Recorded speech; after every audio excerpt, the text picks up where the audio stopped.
I call this meeting of the Environment and Natural Resources Finance and Policy Committee to order. A quorum is present.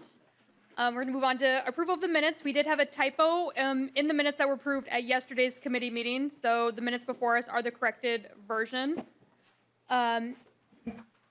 Representative Finke, have you had a chance to look at yesterday's minutes? I have, Madam Chair. And do you move their approval? So moved. Representative Finke moves the minutes for February 28th of 2024. All those in favor, please signify by saying aye. Aye.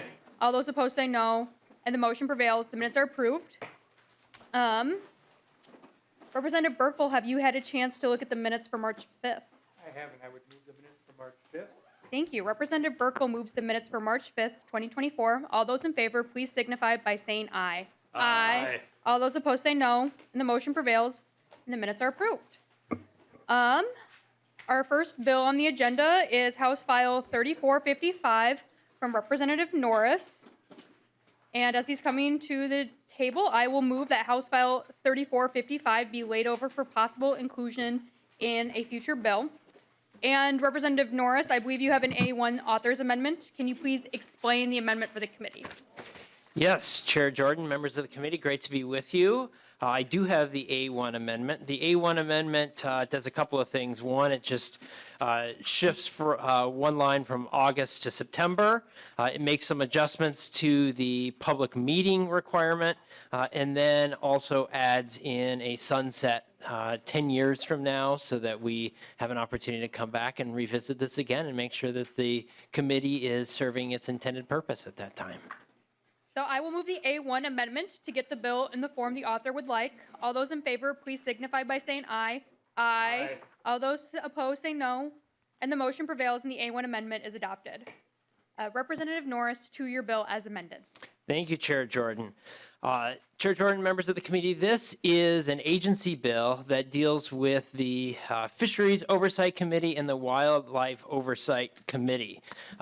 These committees were formed about 2 decades ago, and so this is an opportunity for the agency to take a look at, are they serving the purpose that they originally achieved or were designed to achieve? Are there opportunities to streamline things, make the process work better?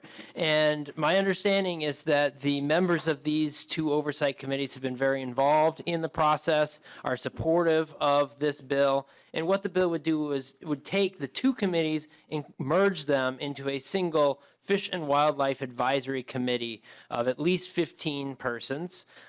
It would also streamline committee tasks to focus more on aligning budgeting strategies with desired outcomes. The committee responsibilities would change slightly as well. They'd be tasked, or the single committee moving forward would be tasked with producing a committee report every year with an alternating focus. In even-numbered years, the focus would be on developing a biennial budget that supports desired outcomes. And then in the odd-numbered years, that report would focus on improving alignment between funding and expenditures and the outcomes related to protecting habitat, fish and wildlife population management, monitoring, and research. And with that, Chair Jordan, I do have Pat Rivers from the DNR here to provide more detail. Welcome to the committee. Please state your name and title, and then proceed with your testimony. Madam Chair, members, thank you for the opportunity. My name is Pat Rivers. I'm the Deputy Director for the Division of Fish and Wildlife, the Minnesota Department of Natural Resources. Citizen oversight of the Game and Fish Fund has provided great service to the state of Minnesota since 1994. These citizens committees conduct oversight and write an annual report on Minnesota's Game and Fish Fund, the most important fund for delivering fisheries and wildlife conservation and natural resource law enforcement. Fisheries oversight currently has 10 members and reviews fisheries funding and expenditures, including activities related to the trout and salmon stamp and the walleye stamp. The Wildlife Oversight Committee currently has 11 members and reviews wildlife funding and expenditures, including activities related to migratory waterfowl, pheasant, wild turkey management, and deer and big game management. An umbrella budget oversight committee from those 2 different groups, fisheries oversight and wildlife oversight, has members that address matters of common concern and merge all drafts into a final report. The report is delivered to the DNR commissioner and the legislative committees with jurisdiction over natural resources, finance, and policy, and posted on our DNR website. Over the past year, as Representative Norris mentioned, the DNR has been working with committee members to envision a new approach for this group to ensure the purpose, function, and makeup of the committee serves today's needs. The three primary changes being proposed include merging the three committees into one Fish and Wildlife Advisory Committee, changing the annual report, as Representative Norris mentioned, and finally adding a public meeting, an annual open meeting for the public to provide comments for the committee to consider when making report recommendations. Thank you, Madam Chair. Thank you, Deputy Director Rivers. Next on my list is Eli Mansfield from Backcountry Hunters and Anglers. Eli Mansfield is not here. Next on my list is Greg Cavalli from Backcountry Hunters and Anglers.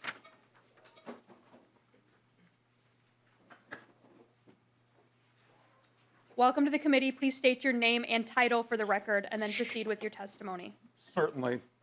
First of all, I'd like to thank the committee. My name's Greg Qualley. I'm the policy chair with Minnesota Backcountry Hunters and Anglers. A little brief promo on Backcountry Hunters and Anglers. We're a public lands, water, fish, and wildlife advocacy group, and we also do boots on the ground work for natural resources. We've been involved extensively with the Department of Natural Resources over the years. We do support this bill. Appreciate your introducing this, Representative Norris.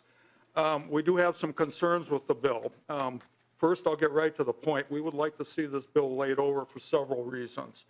Number one, we think that there is more opportunity to provide input in how this particular piece of legislation and the subsequent charter for this particular committee can be developed and include more public involvement. Right now, I'm a big public involvement advocate, and I would say the department's doing a pretty good job. However, on a scale of 1 to 5, I don't know how many of you folks here know the public engagement model, but we're at the part where we get asked maybe to participate late in the process, and then the gavel gets used as a rubber stamp for our group's approval of whatever the department presents as far as a plan. We do not think that's an adequate model of citizen participation. We would like to see more robust involvement. And I'll make one comment. I didn't realize this until yesterday, but there is an exclusion in the rules or the operating guidelines for this committee that excludes retired DNR employees. And I am a retired DNR employee. And I'm an old white male. And I'm damn proud of it. And I think that is an exclusionary policy, and I do not appreciate it. And I would encourage this committee to take a look at some of the rules and some of the charters that are involved with how this committee is managed and what the membership is. I'm all about inclusion. We aren't going anyplace without inclusion. But to exclude someone like me who has a wealth of knowledge and experience, I think is a huge mistake and a misservice to the people that are actually funding these funds. 90% of those monies that are in this game and fish fund are user funds. When you buy hunting and fishing licenses, you pay for it. It's a user fee. It's not something that's coming out of our tax dollars. So with that, I will respectfully thank the committee for their hearing my testimony. Thank you, Chair Kowale. Next on my list is Gary Drotz, WMA AMA Stewardship Network.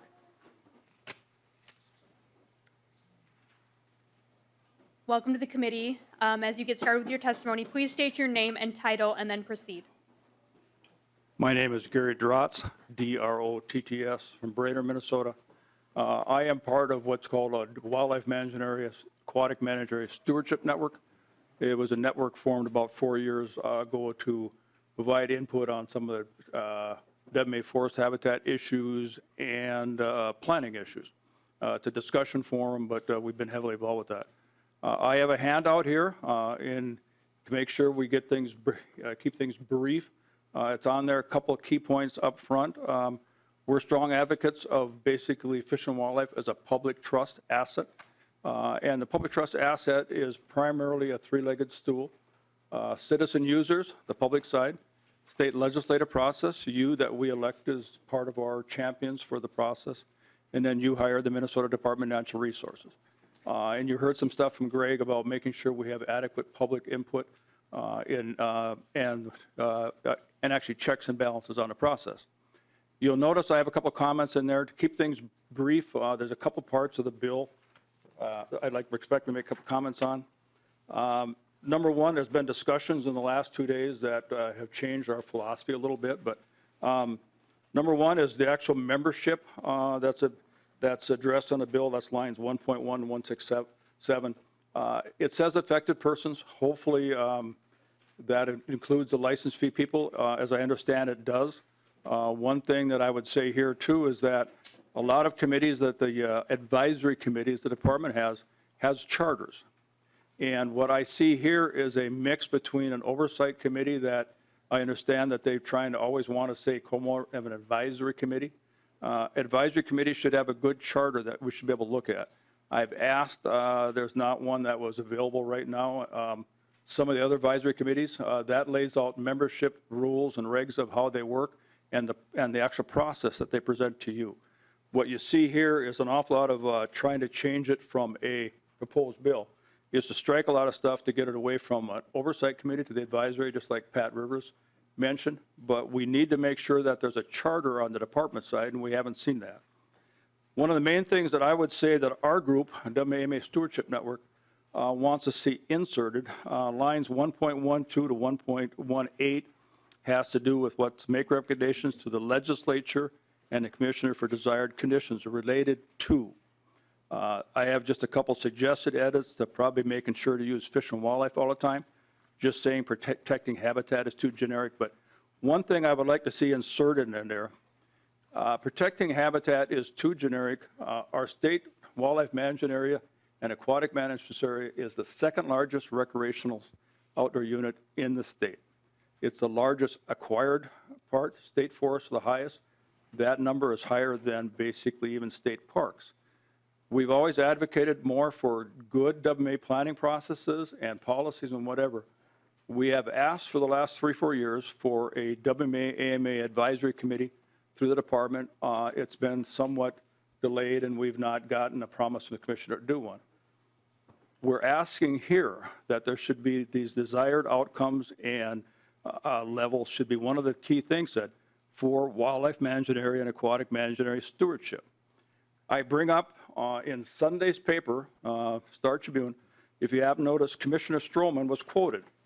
That basically, if I can find my part on it, but she got quoted when they were talking about the new Office of Outdoors and what like that the quote was basically that we cannot just only grow the industry, we have to grow the stewardship of the lands we have. That plays into what we're asking here. We want to make sure the Division of Fish and Wildlife has absolute control for the management of WMAs and aquatic managed areas. If that's put under the broad heading of habitats, it's going to be washed out with everything else. They manage on public lands, private lands, and everything. WMAs, AMAs should be its own desired outcome. And that's the major thing. Along with the background engineers, there's a question of whether or not this has come on a little bit too quick and whether or not it should be held over and reviewed. We fully understand and support the department's desire to get to an advisory committee process, but we want to make sure there's good rules and regs in there through a charter, and we want to make sure that WMA AMA stuff gets the appropriate inclusion. With that, I thank you. Thank you, Mr. Drotz. And I will remind committee members that the bill is being laid over. Is there anyone else in the audience who would like to testify on this bill? Seeing no one rushing forward, we will go to questions from members. Are there members of the committee that have questions? Representative Heinzman. Yeah, thank you, Madam Chair. Just one quick question.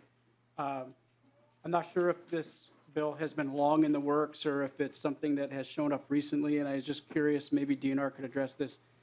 Is this something that came up at the round table? Did people have an opportunity to hear about this, or is this something new? And maybe the bill author knows, that'd be fine. Welcome to the committee. Please state your name and title and then help us out with Representative Heinzman's question here. Thank you, Madam Chair. For the record, Bob Meyer, Assistant Commissioner, Department of Natural Resources. Thank you, Representative Heinzman, for that question. This actually came about in the Budget Oversight Committee's report last year in their recommendations that they were experiencing confusion just a sense that they aren't able to meet the current goals that are outlined within the existing statute right now because it is rather vague, and their work has progressed since this group was developed. So we have been discussing this. It wasn't on the roundtable agenda, but we have been working directly with the Budget Oversight Committee members for about 6 months on the language. So they do support it. Chairwoman Jess Paulson was trying to get a letter in for the record, didn't make it in time, but we can certainly provide that at a later date. And our goal is to make it easier for people to participate, understand their duties, to have a diverse group of citizens, not interest groups, represented on this stakeholder advisory committee, and that they can clearly understand what they're doing. And actually, you'll see the front half, the first year, they'll provide budget recommendations that will line up with the department's budget development process. That then goes to the governor and the legislature. The second year, they'll develop policy recommendations that will follow into our policy development plan. So understand the needs that people have out there. We're really trying to streamline it and make it more efficient for people. Representative Heinzman. Thank you, Madam Chair. Just one quick follow-up to that. There was a couple of comments made, and I think maybe they were pretty good. Just want to confirm that the bill author is interested in working with those that may have some input. Representative Norris. Chair Jordan, Representative Heitzman, yes, I am interested in working. I would recommend, seeing as this is an agency bill, that the interested stakeholders first work with the agency and try to reach consensus, but certainly open to having those conversations if necessary. And then Assistant Commissioner Meyer. Madam Chair, just on that note, the first time we saw this was when it was posted online last night, the comments from the Wildlife Management Area AMA Stewardship Network. So, of course, we'll work with them and the author. Thank you. Thank you. Representative Heinzman. Nothing further. Further discussion from members? And then Representative Norris, do you have any closing comments? Chair Jordan, just appreciate the committee's willingness to hear this. We are laying it over, looking forward to additional discussions on it, and I think we'll hopefully land in a good place with the bill. Thank you. I will renew my motion that House File 3455 as amended be laid over for possible inclusion in a future bill, and the bill is laid over. Next on my agenda today is House File 3596 from Representative Vang.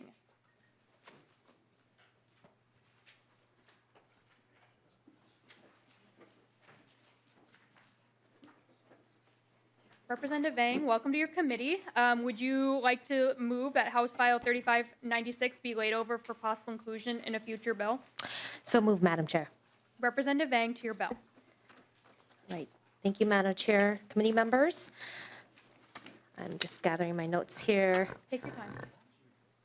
All right. So members, this bill proposal reaffirms the DNR's standing authority to conduct rulemaking for shorelands and waters of the state.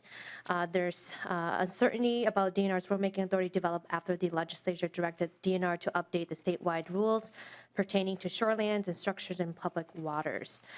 So this is a agency bill. It's just basically due to the complexity of the rules and the high participatory approach, the DNR was unable to meet the 18-month deadline that was in Minnesota statute section 14.125. And so this will just help DNR be able to maintain clear rulemaking authority to keep the shoreline and waters of the state rules current, relevant, and reasonable for effective program administration. And without it, the DNR is unable to do simple housekeeping to clean up obsolete, unnecessary, and duplicate rules provisions as required of all agencies under Minnesota statute section 14.05, subdivision 5. And with that, I have some testifiers that can help with further details of the bill. Thank you. First on my list is Melissa Kuski from the Minnesota Department of Natural Resources. Welcome to the committee. Please state your name and title and then proceed with your testimony. Good afternoon, Chair Jordan, committee members. My name is Melissa Kuski, and I am the Deputy Director of DNR's Ecological and Water Resources Division. I'd like to thank you for the opportunity to testify today on House File 3596. As Representative Vang mentioned, this is an agency policy bill, and I want to thank Representative Vang for supporting it. As mentioned, the bill helps to reaffirm DNR's standing general authority to conduct rulemaking for shorelands and waters of the state. The authority to develop and implement administrative rules must be granted by the legislature to executive branch agencies. The administrative rules help to establish clear and transparent expectations for agencies regulated parties, and the public, and are an important tool for agencies to use in conducting the business of the state. Administrative rulemaking may be conducted by an agency under its general statutory authorities or under specific legislative direction, and may address a wide range of agency business from large, more significant programmatic directives to simply keeping rules up to date and more readily understandable and implementable. At this time, the DNR is not actively planning any shoreland or waters of the state rulemaking activity in either chapters 103F or 103G.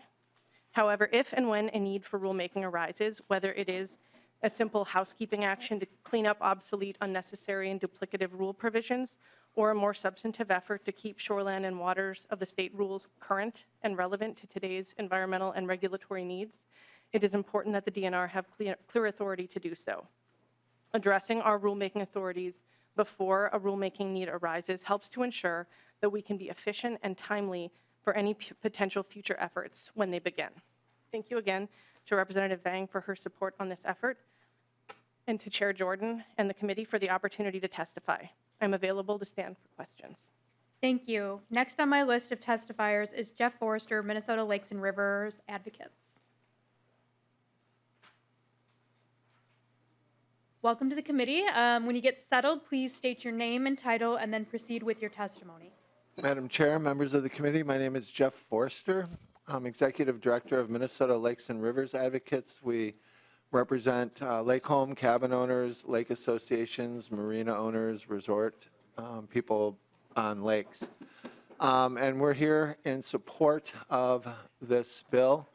I guess I can just sort of reiterate what Ms. Keski said, have some clarity around the rulemaking authority and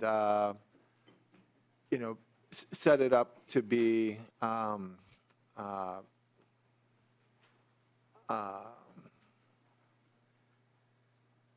potential tool. I mean, I think there's a lot of uncertainty around, what can be done with the rulemaking authority, what can't be done, how, is it viable? Thank you. Is there anyone else in the audience that would like to testify on this bill? Now we'll go to questions from members. Representative Heinzman. Thank you, Madam Chair. Just want to quick confirm with DNR that they're unaware of any opposition to the bill. Wanted to just, like I said, check. Yep.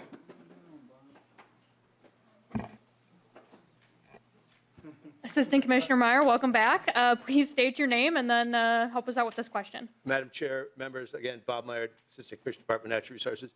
We've been working very closely with all of our stakeholders, Association, Minnesota counties, local government units, and our Lake and Water Rivers advocates. So no, and just to stress again, we aren't looking to engage in rulemaking on this topic, but there are people who want to have a conversation. And before we start talking about anything, we want to make sure that we have the authority still. And we thank Representative Vang and you guys for your help. Nothing further. Any further discussion to the bill? Otherwise, Representative Vang, any closing comments? Thank you, committee members and Madam Chair, for your time. I just will renew my motion that House File 3596 be laid over for possible inclusion in a future bill. Representative Vang renews her motion that House File 3596 be laid over for possible inclusion in a future bill, and the bill is laid over.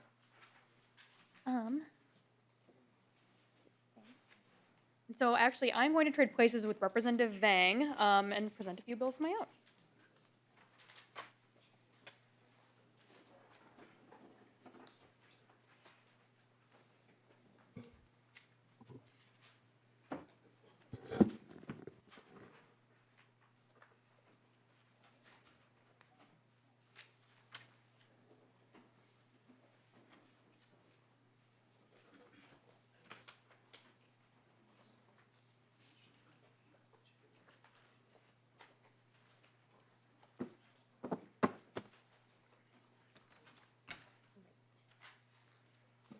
Representative Jordan, would you like to move your House File 3731 be laid over for possible inclusion in a future bill?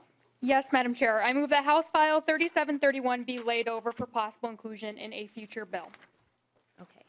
I see there's an A1 amendment. Would you like to move your amendment and explain? Yes, Madam Chair, committee members. I move the A1 amendment. This is a technical amendment and it deletes some definitions and narrows the scope of the bill. And I ask for member support to help me get the bill as it needs to be. All right, discussion to the amendment. Seeing none, all those in favor, please signify by saying aye. Aye. Those opposed say no. The motion prevails. The A1 amendment is adopted. Representative Jordan, to your bill as amended. Thank you, Madam Chair. Members, House File 3731, it provides important policy language related to waste energy capture from wastewater treatment plants and related facilities. Our state statutes currently lack clarity around utilizing this important energy resource, and the proposed language is modeled after language contained in federal regulations. Additionally, this language proposes minimal changes to state law and does not impact wastewater facility permitting or add any additional requirements. This bill provides clarity to wastewater treatment plant operators that wastewater energy recovery from their facilities is supported and encouraged in Minnesota.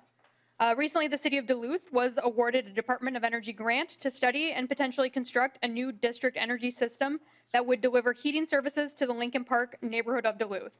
The primary heating source that would serve Lincoln Park, a Justice 40 community, would be a district energy system fed by waste energy captured from water from Western Lake Superior Sanitary District's wastewater treatment plant. Right here in St. Paul, a similar resource recovery opportunity exists to utilize water from the Metro Wastewater Treatment Plant operated by the Metropolitan Council Environmental Services.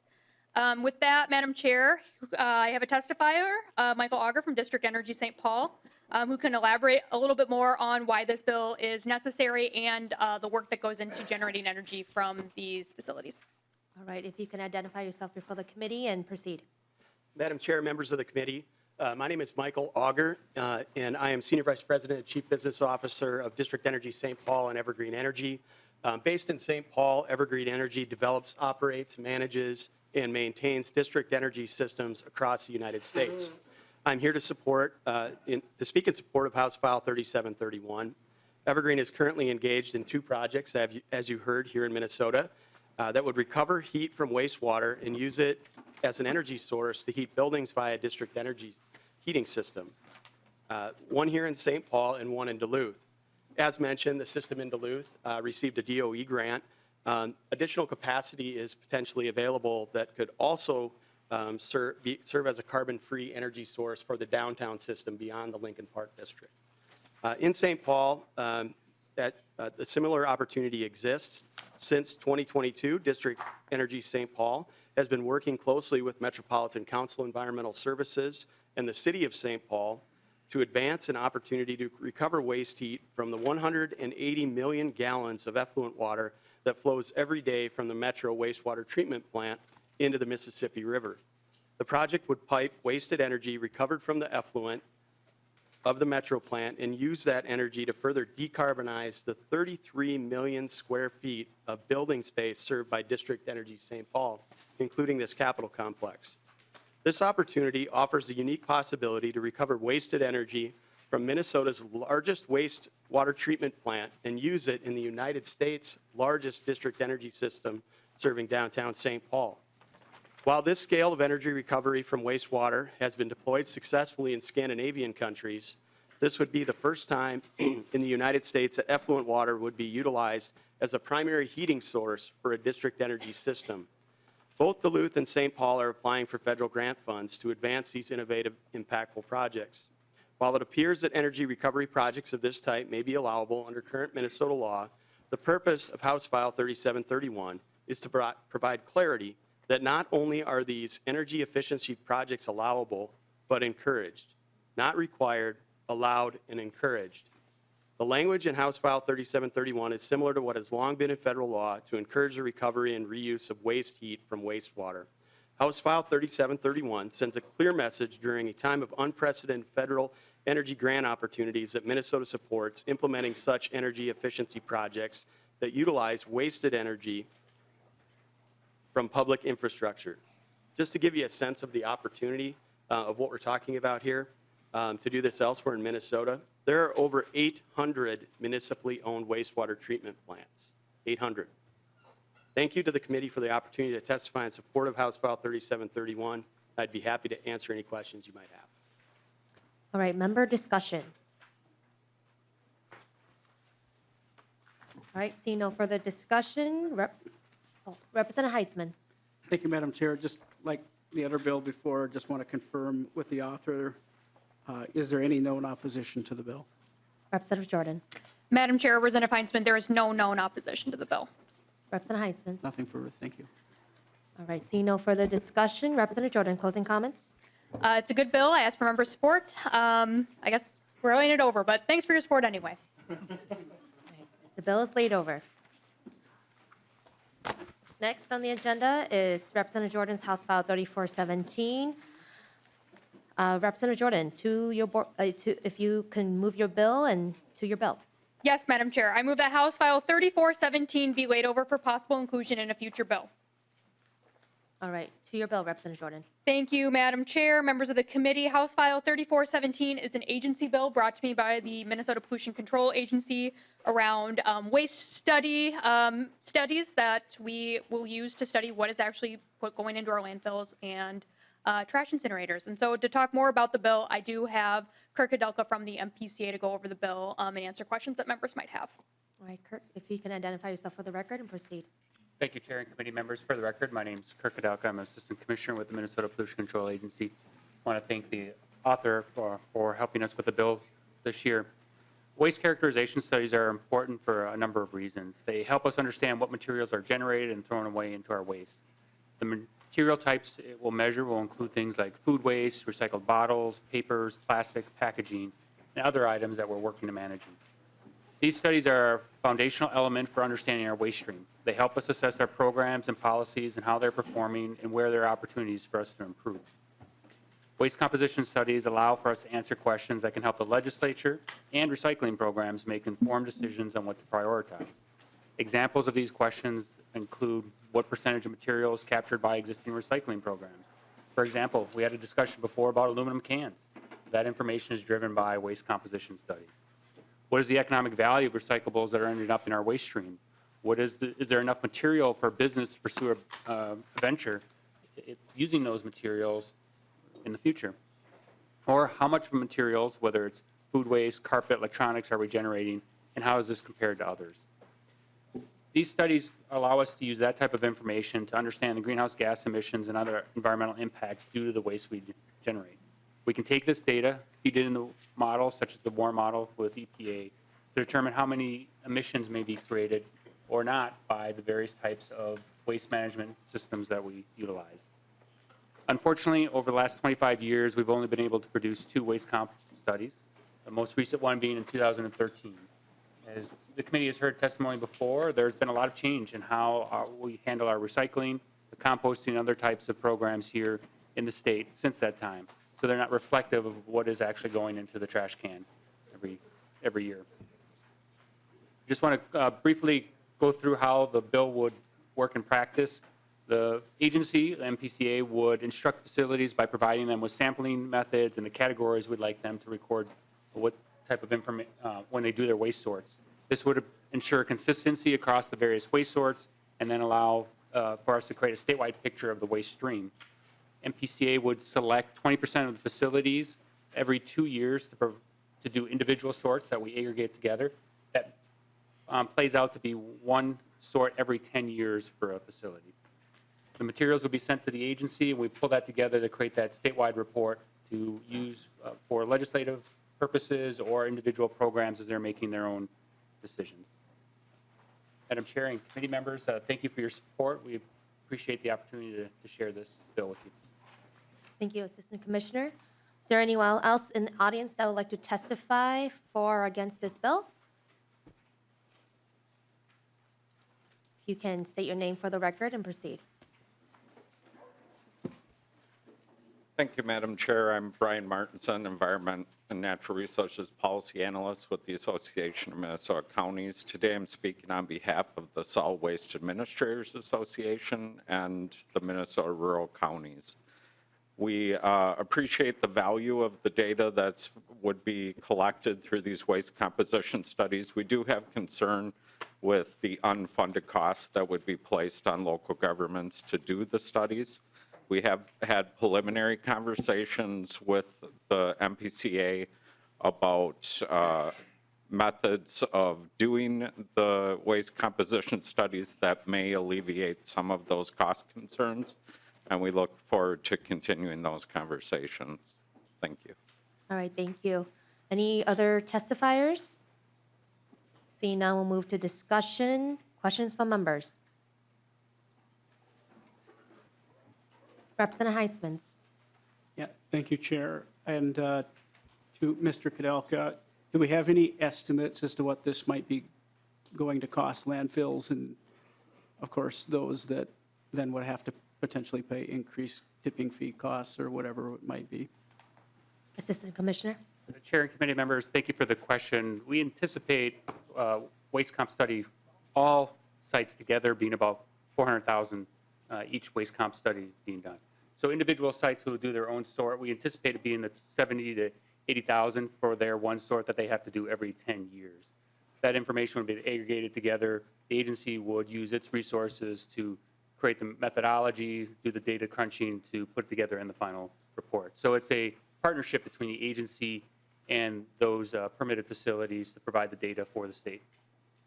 Representative Heisman. Thank you, Chair.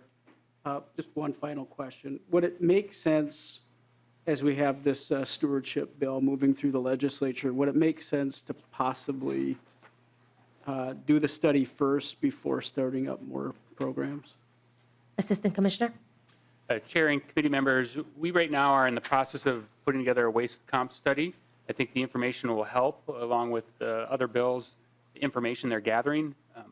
But we can be able to use what we have today to design what's needed in future programs. But we want to be able to create a schedule where as we're implementing these things, we know in the future how things are going. This is really about looking at the future and knowing what we're doing this year or future years is making a difference.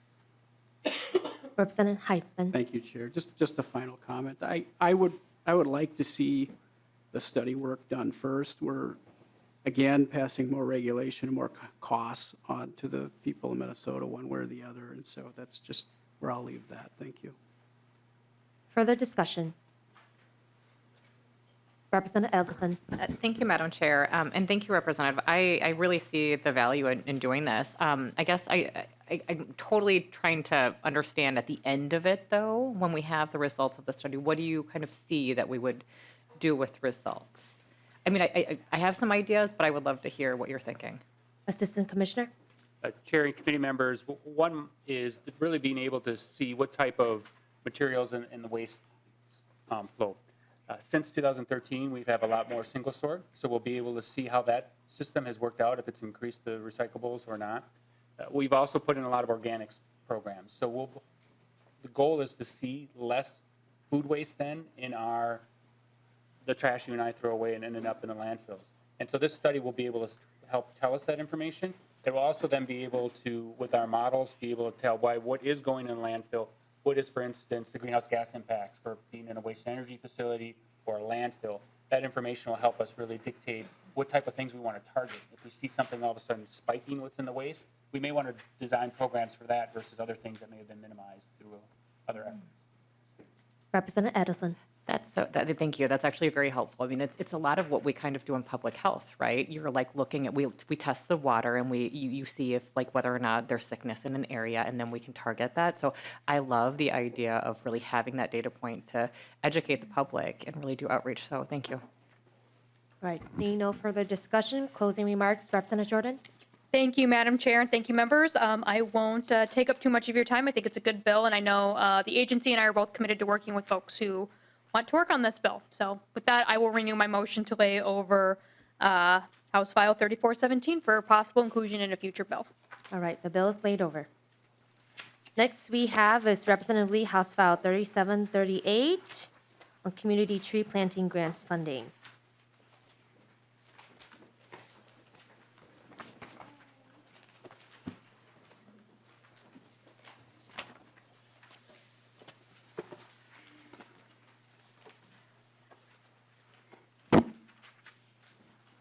Representative Lee, welcome back to your committee. Would you like to move that House File 3738 be re-referred to the Capital Investment Committee? So moved, Madam Chair.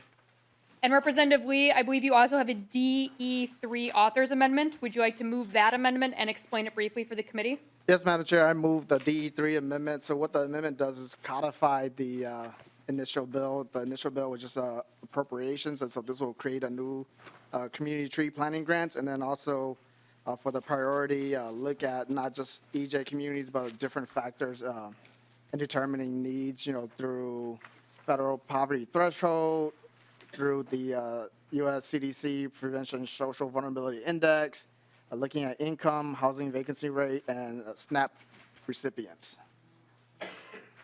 And then we also have an appropriations of $40 million that will be from the bond proceeds fund, so that's why the bill is going to capital investment. Representative Lee moves the DE3 amendment to get the bill in the form he would like. All those in favor, please signify by saying aye. Aye. All those opposed say no. The motion prevails and the DE3 amendment is adopted. Representative Lee, to your bill as amended. Thank you, Chair and members. A study back in 2021, I could share this after the meeting, found that inequality in tree cover between low and high income blocks occurred in 92% of the nearly 6,000 urbanized areas across the United States. Historically, poor urban planning, low prioritization of low income areas, and fewer resources to plant and maintain trees on public land have all contributed to drastic inequalities in health and mean surface temperatures of low-income neighborhoods. In Minnesota, emerald ash borer removal has wreaked havoc on swaths of low-income areas that are unable to afford for replanting of trees. And so, just some background context for members, since 2018, the legislature has provided a total of $14.563 million in funding for the shade tree grants in the capital investment budget. All of these, like I mentioned before, have been session law appropriations to the DNR, and so this bill will create a new statutory program within the DNR to provide grants to cities, counties, townships, tribal governments, and park and rec boards and cities first class. The grants must be used for removing and planting shade trees on public or tribal land to provide environmental benefits, to replace trees lost to forest pests, disease, or storm, or to establish a more diverse community forest better able to withstand disease and forest pests. And any tree planted with this money must be a climate-adapted species to Minnesota. The bill creates a priority order for the grants, to remove and replace ash trees that pose significant public safety concerns, and for projects located in whole or in part in the census tract where at least 3 of the following apply, as determined using the most recently published data from the Census Bureau and the CDC. And with that, Chair, I will be open to questions, and also I know that we have some public testifiers here. Thank you, Representative Lee. We have Roxanne O'Brien, testifier.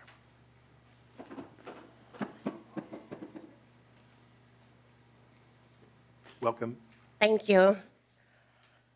So I'm here today with some other people. We've been working on the emerald ash issue for probably over a year now.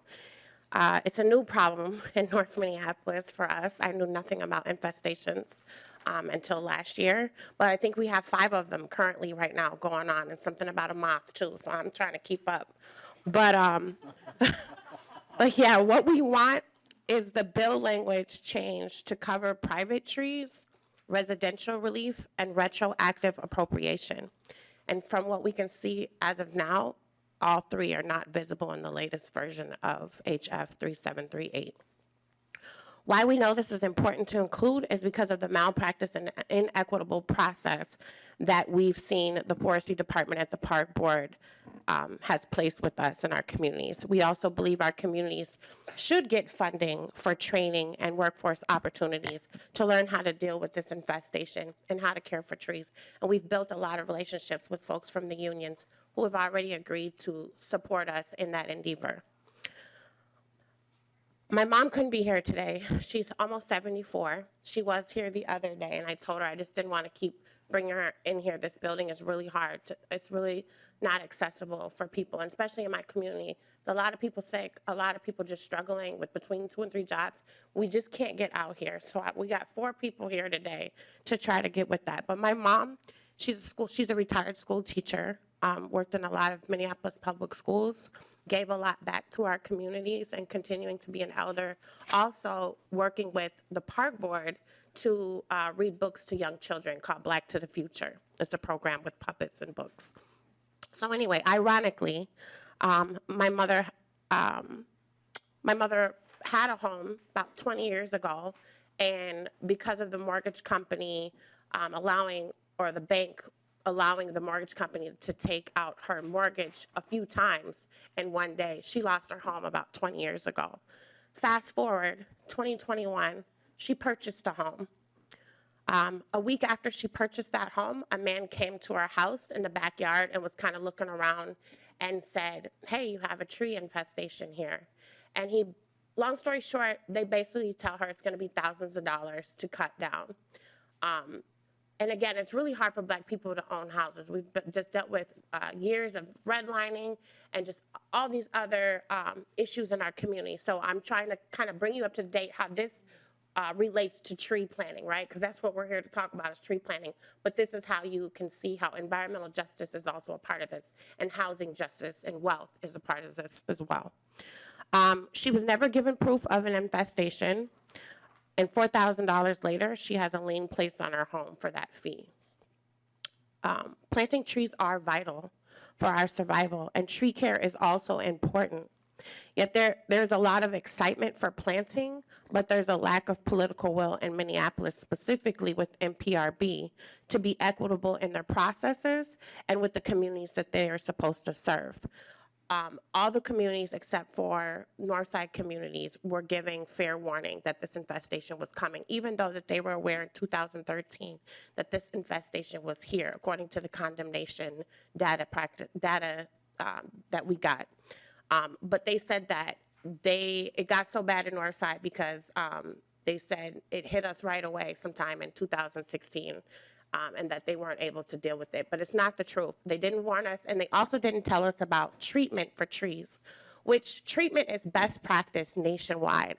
However, we have had to fight back and forth with the park board about that fact. And they would just rather kind of take all of our trees. And here's the issue with that.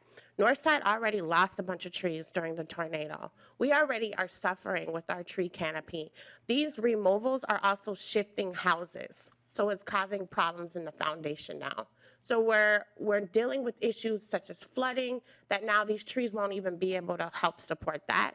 Tree shade, we're already heat islands. So you can see where I'm going with this and why this is something really important that we need to pay attention to. But also people are now at risk of losing their homes if they can't pay these bills.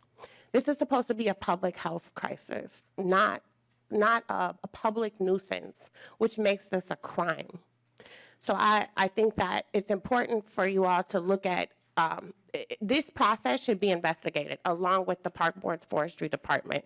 But I'm asking you to add in at least these beginning things that we can add residential relief, retroactive appropriation, and cover private trees, and also allow communities to be leaders when we're talking about building a workforce economy, the green economy in our communities. We already have people who can help teach us these things. And so I had all these other things to say, but I will just say that this is not happening in any other city other than North Minneapolis and South Minneapolis. But it might start happening in other communities because greed is, I don't know, I guess it spreads. Thank you. Pierce Hastings.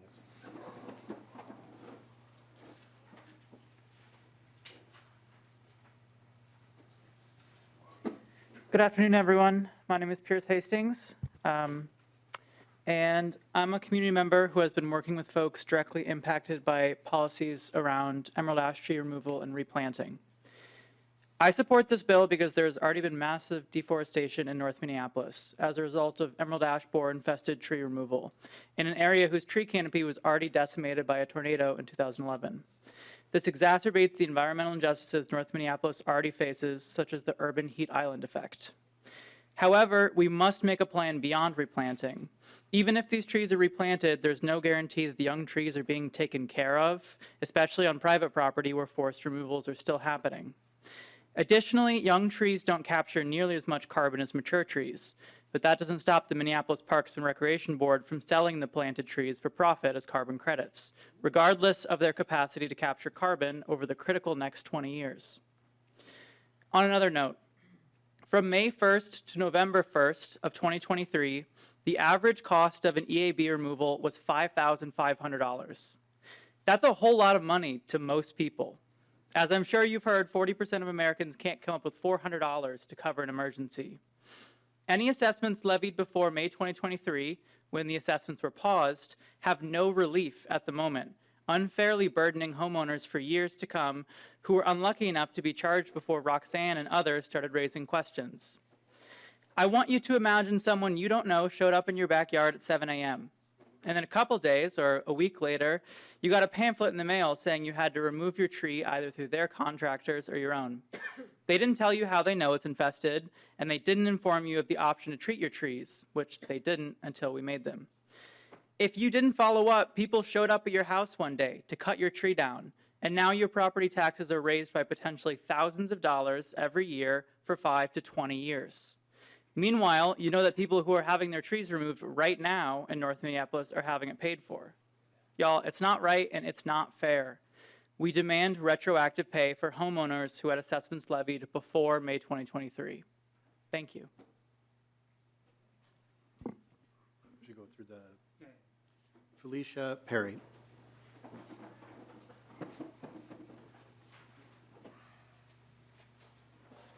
Okay, Felicia is sick right now. I just sent her some soup last night, so I know she's not feeling good. But she is a homeowner who is impacted, and so I'm reading her letter. My name is Felicia Perry, and I'm a longstanding resident of North Minneapolis for the past 40 years. I'm writing to bring attention to the unauthorized removal of 2 trees from my property, with a 3rd tree marked for removal subsequent to my testimony about this issue over a year ago during a public meeting held by the Minneapolis Park and Recreation Board on 11/2/22. Before the meeting began, Ralph Sievert, Director of Department of Forestry, and Julie Wiseman, Director of Finance at NPRB, approached her. They requested a private conversation inquiring about my intentions behind the public comment that I had not made yet. Despite my concerns, they offered no assistance or information. NPRB has billed me $4,985.33 for just 1 tree and threatened my home with an assessment, including interest, if immediate payment was not made. I reiterated this concern during NPRB meeting on 11/15/22, accessible if you need it. To summarize, NPRB violated Park and Recreation Board Code of Ordinances, PB 10-23, Section C, which stipulates, upon finding conditions indicating an invasive species tree pest infestation or infection, appropriate specimens or samples shall be taken and sent to the Commissioner of Agriculture, Bureau of Plant Industry, State of Minnesota for an analysis. No action to remove infected or infested trees or wood shall be taken until a positive diagnosis of the disease has been made.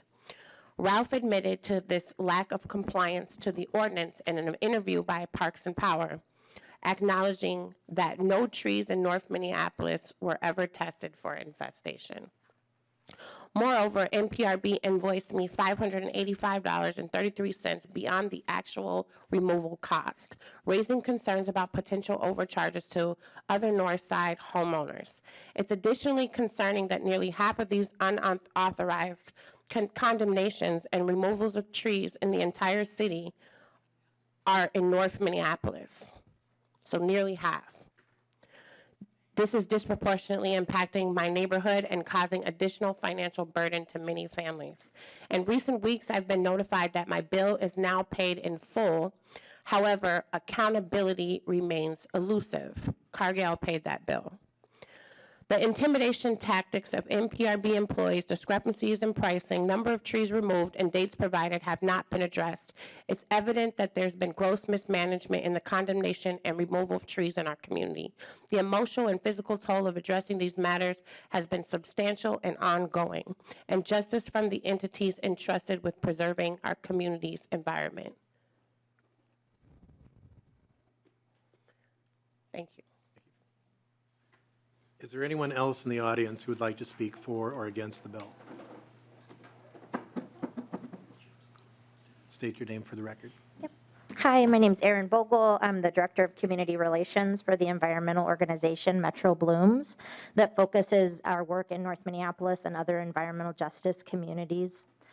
As you all likely know, with only 30% tree canopy cover, North Minneapolis is hotter than the rest of the city and has the highest asthma rates in the metro area. And while this bill is a very positive move addressing those concerns and others towards a healthier tree canopy in environmental justice communities, it's not enough. The condemnation of ash trees by Minneapolis Park and Rec Board on private property, with residents being required to foot the bill, has created significant harm that has to be stopped and addressed. Lack of consent, inaccessible information, economic harm, emotional impact, and environmental injustices are occurring. When conducting community engagement last year in North Minneapolis around the condemned trees, I heard from one elder that he was at risk of losing his home because of back taxes due to the required removal.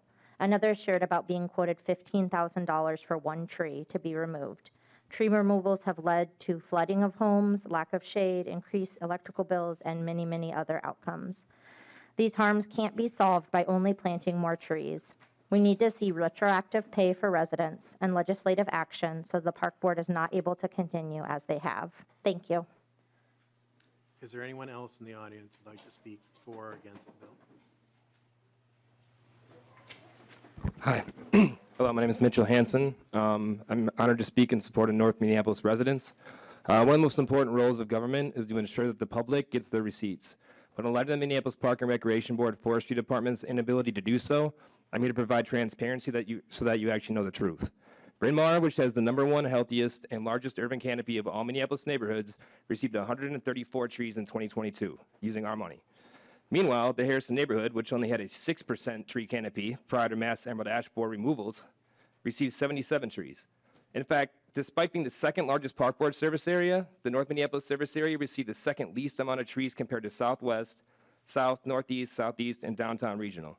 The two largest service areas, North and Northeast/Southeast, are second to last and last in terms of tree planting numbers and tree canopy each year, violating the entire purpose of these grants and appropriations.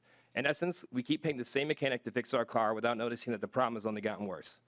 In 2023, the story was the exact same, and in 2024, it's amping up to be the largest investment of public funding into concentrated areas of wealth by the Minneapolis Park and Recreation Board and their partners on record.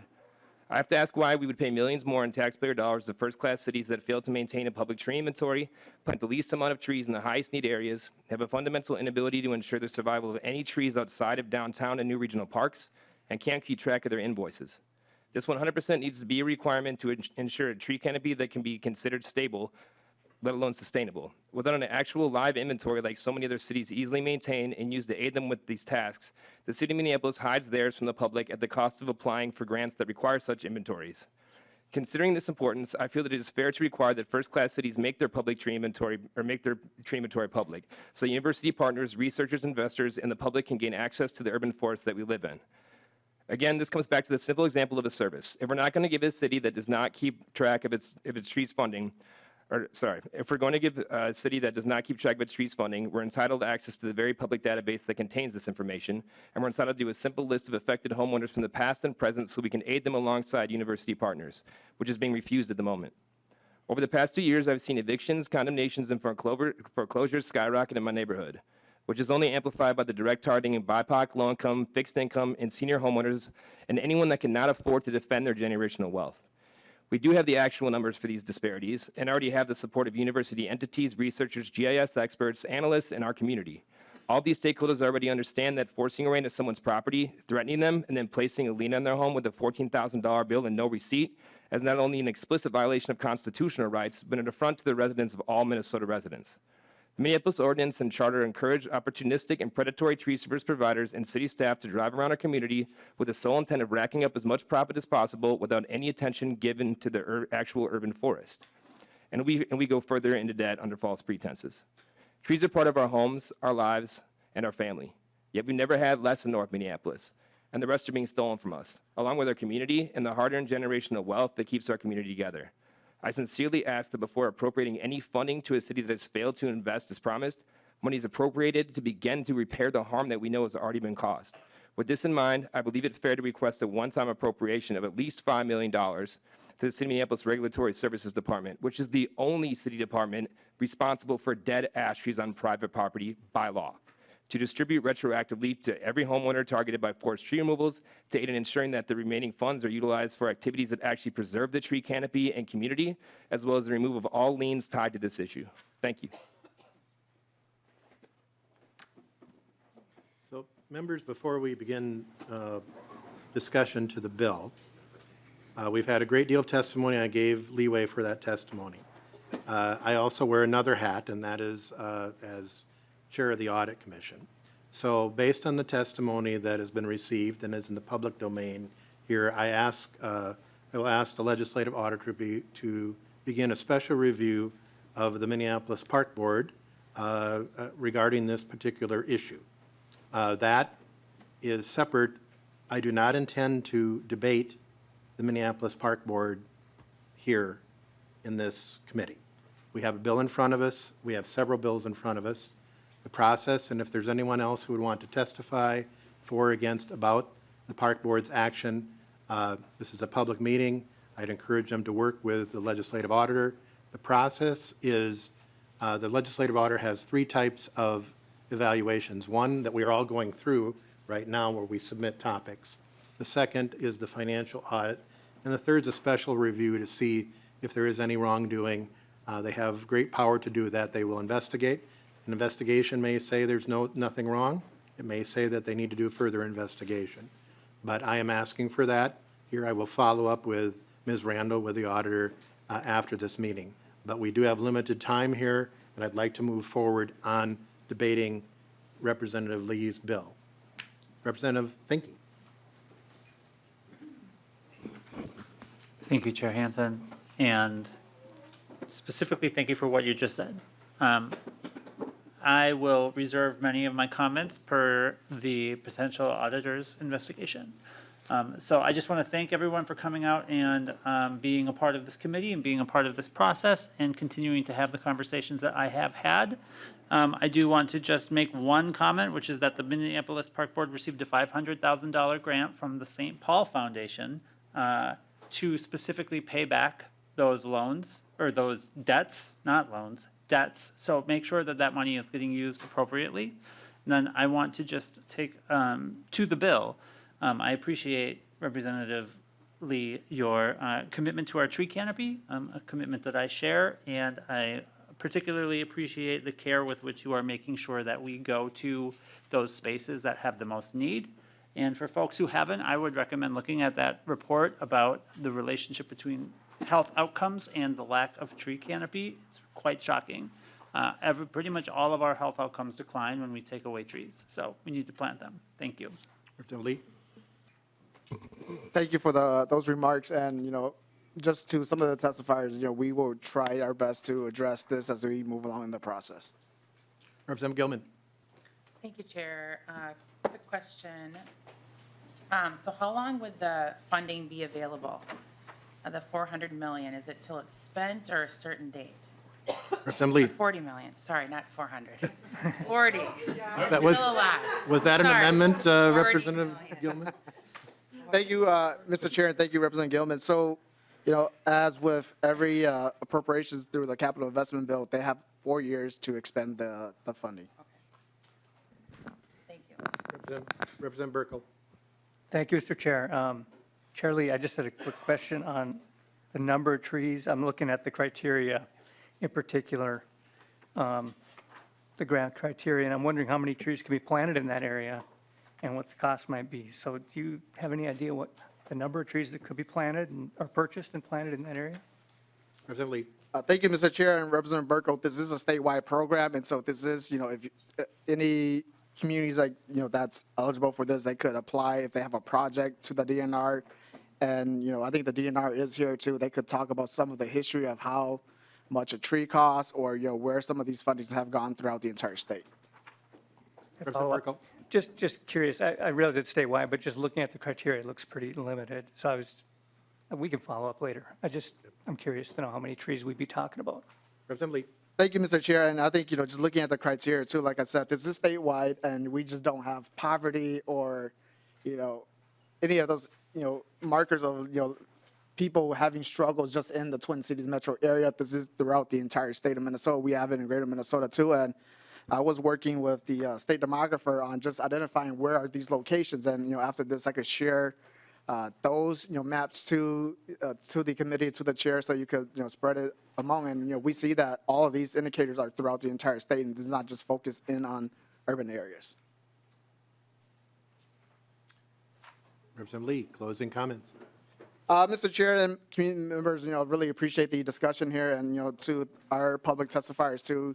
Like I mentioned, I am looking forward to seeing, if we have any targets and how we can move forward to addressing some of the concerns that were raised. Thank you, Mr. Chair. Representative Lee renews his motion that House File 3738, as amended, be re-referred to the Capital Investment Committee. All those in favor say aye. Aye. Opposed say no. Ayes have it. The motion prevails. Next up, Representative Fischer, House File 945, trapping without permission prohibited on private lands. And we're back, I think, on our time schedule. So I think you have till 4:35 on this. Representative Fischer, would you like to move that House File 945 be laid over? Yes, I would make that motion. And I have a DE amendment. Representative, would you want to move the DE? Yes, I would like to move the DE2 amendment, please. Representative Fischer moves the DE2 amendment to get the bill in the shape he would like. Any discussion? All those in favor signify by saying aye. Aye. Opposed, no. Ayes have it. The motion prevails. The DE2 amendment is adopted. Representative Fischer, to the bill as amended. Thank you, Mr. Chair. Thank you to the committee. I appreciate the opportunity to present the bill. I'd also like to, first of all, thank Representative Gilman, who has been working with me to help modify the bill and address concerns out there and bringing people together. And I've also been in contact with the DNR. The amendment I have addresses some of the concerns they have, not all. I do have more meetings with them next week to continue to address it. The reason this bill is before us is an issue that's been around for quite a while, and that has to do with people being able to trap on private property. Right now, unless you have agricultural land, anybody can go in and trap on any private property within the state of Minnesota. Where the issue has been on that is there's been the issue where people don't realize that traps are set on their land. They may have their dogs that have been out, or they may have been walking their dogs along the side of the road and there end up being traps there. And as a result, dogs have been injured or killed in the process. One of the things I do know, this has been an issue that's been around for a while. I had some people in my area who first brought this to me back in 2012. I've been supporting the bill since then. I know that in terms of injuries, that there was a report that was put together by a small group, and they found that in terms of dogs that were injured between 2012 and 2018, that about 288 dogs were injured or killed. Now, that is different than what the state has, because not everybody who has a dog that is injured is reporting things to the state. And so that's one of the problems that comes out there, is that people don't always report when there's been an issue. They just take care of their dog and go forward, not knowing what the rules are to contact the DNR. And the folks that have talked to me have been very frustrated by the fact that they own their land out there, but they don't know that it's safe for their dogs to be out there or for themselves to be out there. And so what this is a bill is that before a person could lay a trap on a private property, they would have to ask for permission to do so, just as they do in agricultural land. If you're in agricultural land, before you can lay a trap out there, you have to be able to ask permission from that property owner. So we're just asking for that same opportunity. It's more of a property rights, private rights to the property that you own. And so I do bring it forward. I do want to make it clear that I am continuing to work on this bill. I know there's some areas, particularly where we've got water involved, that I want to continue to address. So I'm looking forward to the input going forward here today. And we have a couple of testifiers. So first up, Pat Rivers, Minnesota Department of Natural Resources.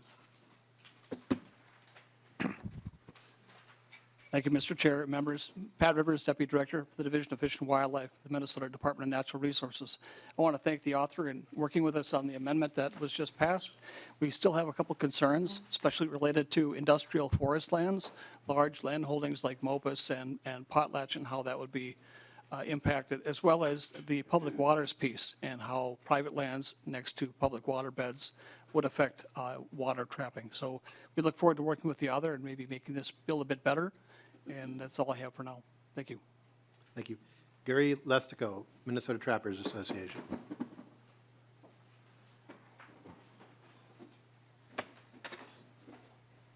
Good afternoon, Mr. Chair, members of the committee. I thank you for the opportunity to be here today. I'm an attorney. I represent the Minnesota Trappers Association. I'm here on behalf of the MTA and the trappers around the state. We do oppose this bill. We have met with, or some of us have met with Representative Fischer, and we welcome his welcoming us to continue to work with him. Like I said, we do oppose this bill. So trespass law in Minnesota is, and the balance that there is between recreational users and private landowners that's currently in law under 97B is a long-standing balance on the current law. And it has shown to work throughout the years. And this bill and this law doesn't just impact, I mean, the opportunity to hunt, fish, trap, recreation around the state requires that there's land. Minnesota has significant public land, but it has much more private land. And without the opportunity to go on the land, there is no opportunity. So as a trapping association, we advocate for meaningful trapping. So you can, if you have trapping on the book, so to speak, but it's not meaningful, you don't have trapping. And this starts to take away that meaningfulness. It takes away the opportunity. So currently, there's a balance between the landowners and people that want to recreate on the land. And this discriminates against just one recreational user without any other groups being affected. So someone can be on the land with a high-powered rifle or a shotgun. They follow the old rule, which we support, but it discriminates against trappers, whether you're trapping weasels or muskrats or anything, any type of trap that has nothing to do with dogs, that it just sets those out and takes away that opportunity. This is specifically so with the provision with public water. So Minnesota has a rich history. We have a lot of water, a rich history of that. Public water is what? It's for the public. And this bill then discriminates against trappers that you can hunt on it, you can fish on it, but you're not able to trap on it just in the water next to the shore. It would take away that opportunity for trappers. Many young trappers start out trapping muskrats and that type of thing on the water. They go to the shoreline. In the past, if the landowner doesn't want the trapper there, they just say, we don't want you here. They put a sign up and say, we don't want you here. Low-level commitment for the landowner. Trappers respect that. If they don't, there's a law that there's a violation of that law. And I have two examples where it took typical public waters, and on a 40-acre lake, there are 14 different landowners around the lake. Another, it's a 30-acre lake, and there are 12 landowners. And if you go to any water and you look at the way the parcels intersect with the water, they're not even. It isn't cut and paste where you could tell where the next property starts and the next property. Some landowners own on one side, across the water to the other side. And it would take away the certainty for a trapper to know where they could trap, where they couldn't trap.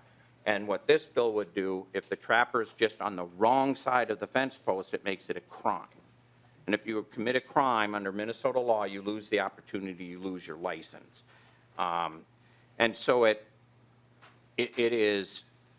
makes it different to find. It's difficult to find the landowners. A lot of the land that's trapped is vacant land. There's not a house you can go and knock on the door. The land is owned by an entity, an LLC or otherwise. It's very hard to find them. And currently, if those landowners don't want anybody on their land for any reason, including trapping, they just need to put a posted no trespassing sign. And that has been for decades and decades the requirement. I think representing the Trappers Association, if there's an issue that people have trouble with trapping, it finds my desk. People are not shy. And we work with landowners, we work with others, we work down here, we work with the agencies. This is something that is not shown to be a problem. If people don't want people on their land, they just have to say so, put up a sign. It's also difficult to know where you are on the landscape. So you're not trapping on the road, you're back in the land, and it's difficult to find out exactly where the property lines are. And the Trappers Association, what we look out for is new, young trappers, older trappers, that are going to have difficulty. They don't have the Onyx on their phone. A lot of the areas people trap don't have phone signal. And so it makes it difficult to try to follow the law. And then also, like I indicated, that landowners have an easy answer. They can post the land. We advocate that trappers ask for permission. It just can be difficult to find many landowners, and it can be difficult to find exactly where the boundary is of the land. So for those reasons, it's kind of a don't fix it if it's not broke, and we would oppose this bill for those reasons. Glad to work with Representative Fischer as we move forward, answer any questions. So, Mr. Lestico, could you just state your name for the record? Oh, So I I'm think sorry. you gave your title, but not. Yeah, I'm sorry. The rules require I say I'm an attorney if I'm in front of a tribunal. I don't want to break a rule. And so my name is Attorney Gary Lestico, Leistico. Longtime represented the trappers here. I'm here in a voluntary capacity for them today. Sorry, Representative, Mr. Chair. No problem. Is there anyone else who'd like to testify for or against the bill? There is someone. And please state your name for the record. My name is Maureen Hackett, and I founded a group called Howling for Wolves. And I just want to support this bill with a lot of support. We've done several polls, both random digit dial through professional pollsters, and the vast majority of Minnesotans oppose trapping completely. So I think given all of the risks of trapping, the length of time the traps are there, that there should be an extra hurdle. And so I am very much in support of this bill. Is there anyone else who'd like to testify for or against the bill? Seeing none, we'll proceed to member questions. Representative Heinzman. Thank you, Mr. Chair. And Representative Fischer, we've talked about this bill a number of times over the years, on and offline, and I know your passion on this, and I appreciate that. I also appreciate your interest in working with stakeholders. I will take issue with your opening, and I'm going to start with that. I have had a number of emails from constituents who quite honestly align with the rights of trappers and landowners, and it's confusing when you said specifically anybody can trap on private land in Minnesota. There has to be a qualifier there, because obviously if it's posted, it's a completely different scenario. So that's just a suggestion on my part. I wanted to start with that. Thank you for that. Thank you. Thank you, Mr. Chair. I do have a question. I'm going to make one more quick comment. This would be a lot easier for me and for a lot of folks if maybe we were to try to apply this broadly as opposed to narrowly. I'm a landowner who's had lots of people walk right past my sign. They may have done it accidentally. I don't know. But let's say a sign falls down or there's something that has happened. I would prefer we didn't single out trappers. It would maybe make sense just to take this kind of language and just say, you know what, we're going to support property rights across the board in Minnesota, as opposed to going to trappers and say, we especially don't like you, and I'm not saying that's your position. I'm saying it may be that that's the implied feeling that people get when we single them out and say, you're going to be different from deer hunters, you're going to be different from duck hunters, you're going to be different from all these other user groups. That's just maybe an approach that could get at protecting property rights, which I know you're advocating for, and I appreciate. But here's the question I wanted to just get addressed quickly, if it's okay. If we could, Representative Fischer, if you could explain the portion of bill that references accessing private property from waters of the state. It was kind of brought up earlier, but I want to make sure that we're clear, and if we're not, I'm assuming that that's part of the bill that you're interested in working on. That is, Mr. Chair. Fischer. Thank you, Mr. Chair. Yes, that is a part of the bill that I'm working on, and I've heard very clearly and seen the examples of how the land cuts across in the waters, and we have the open waters right now.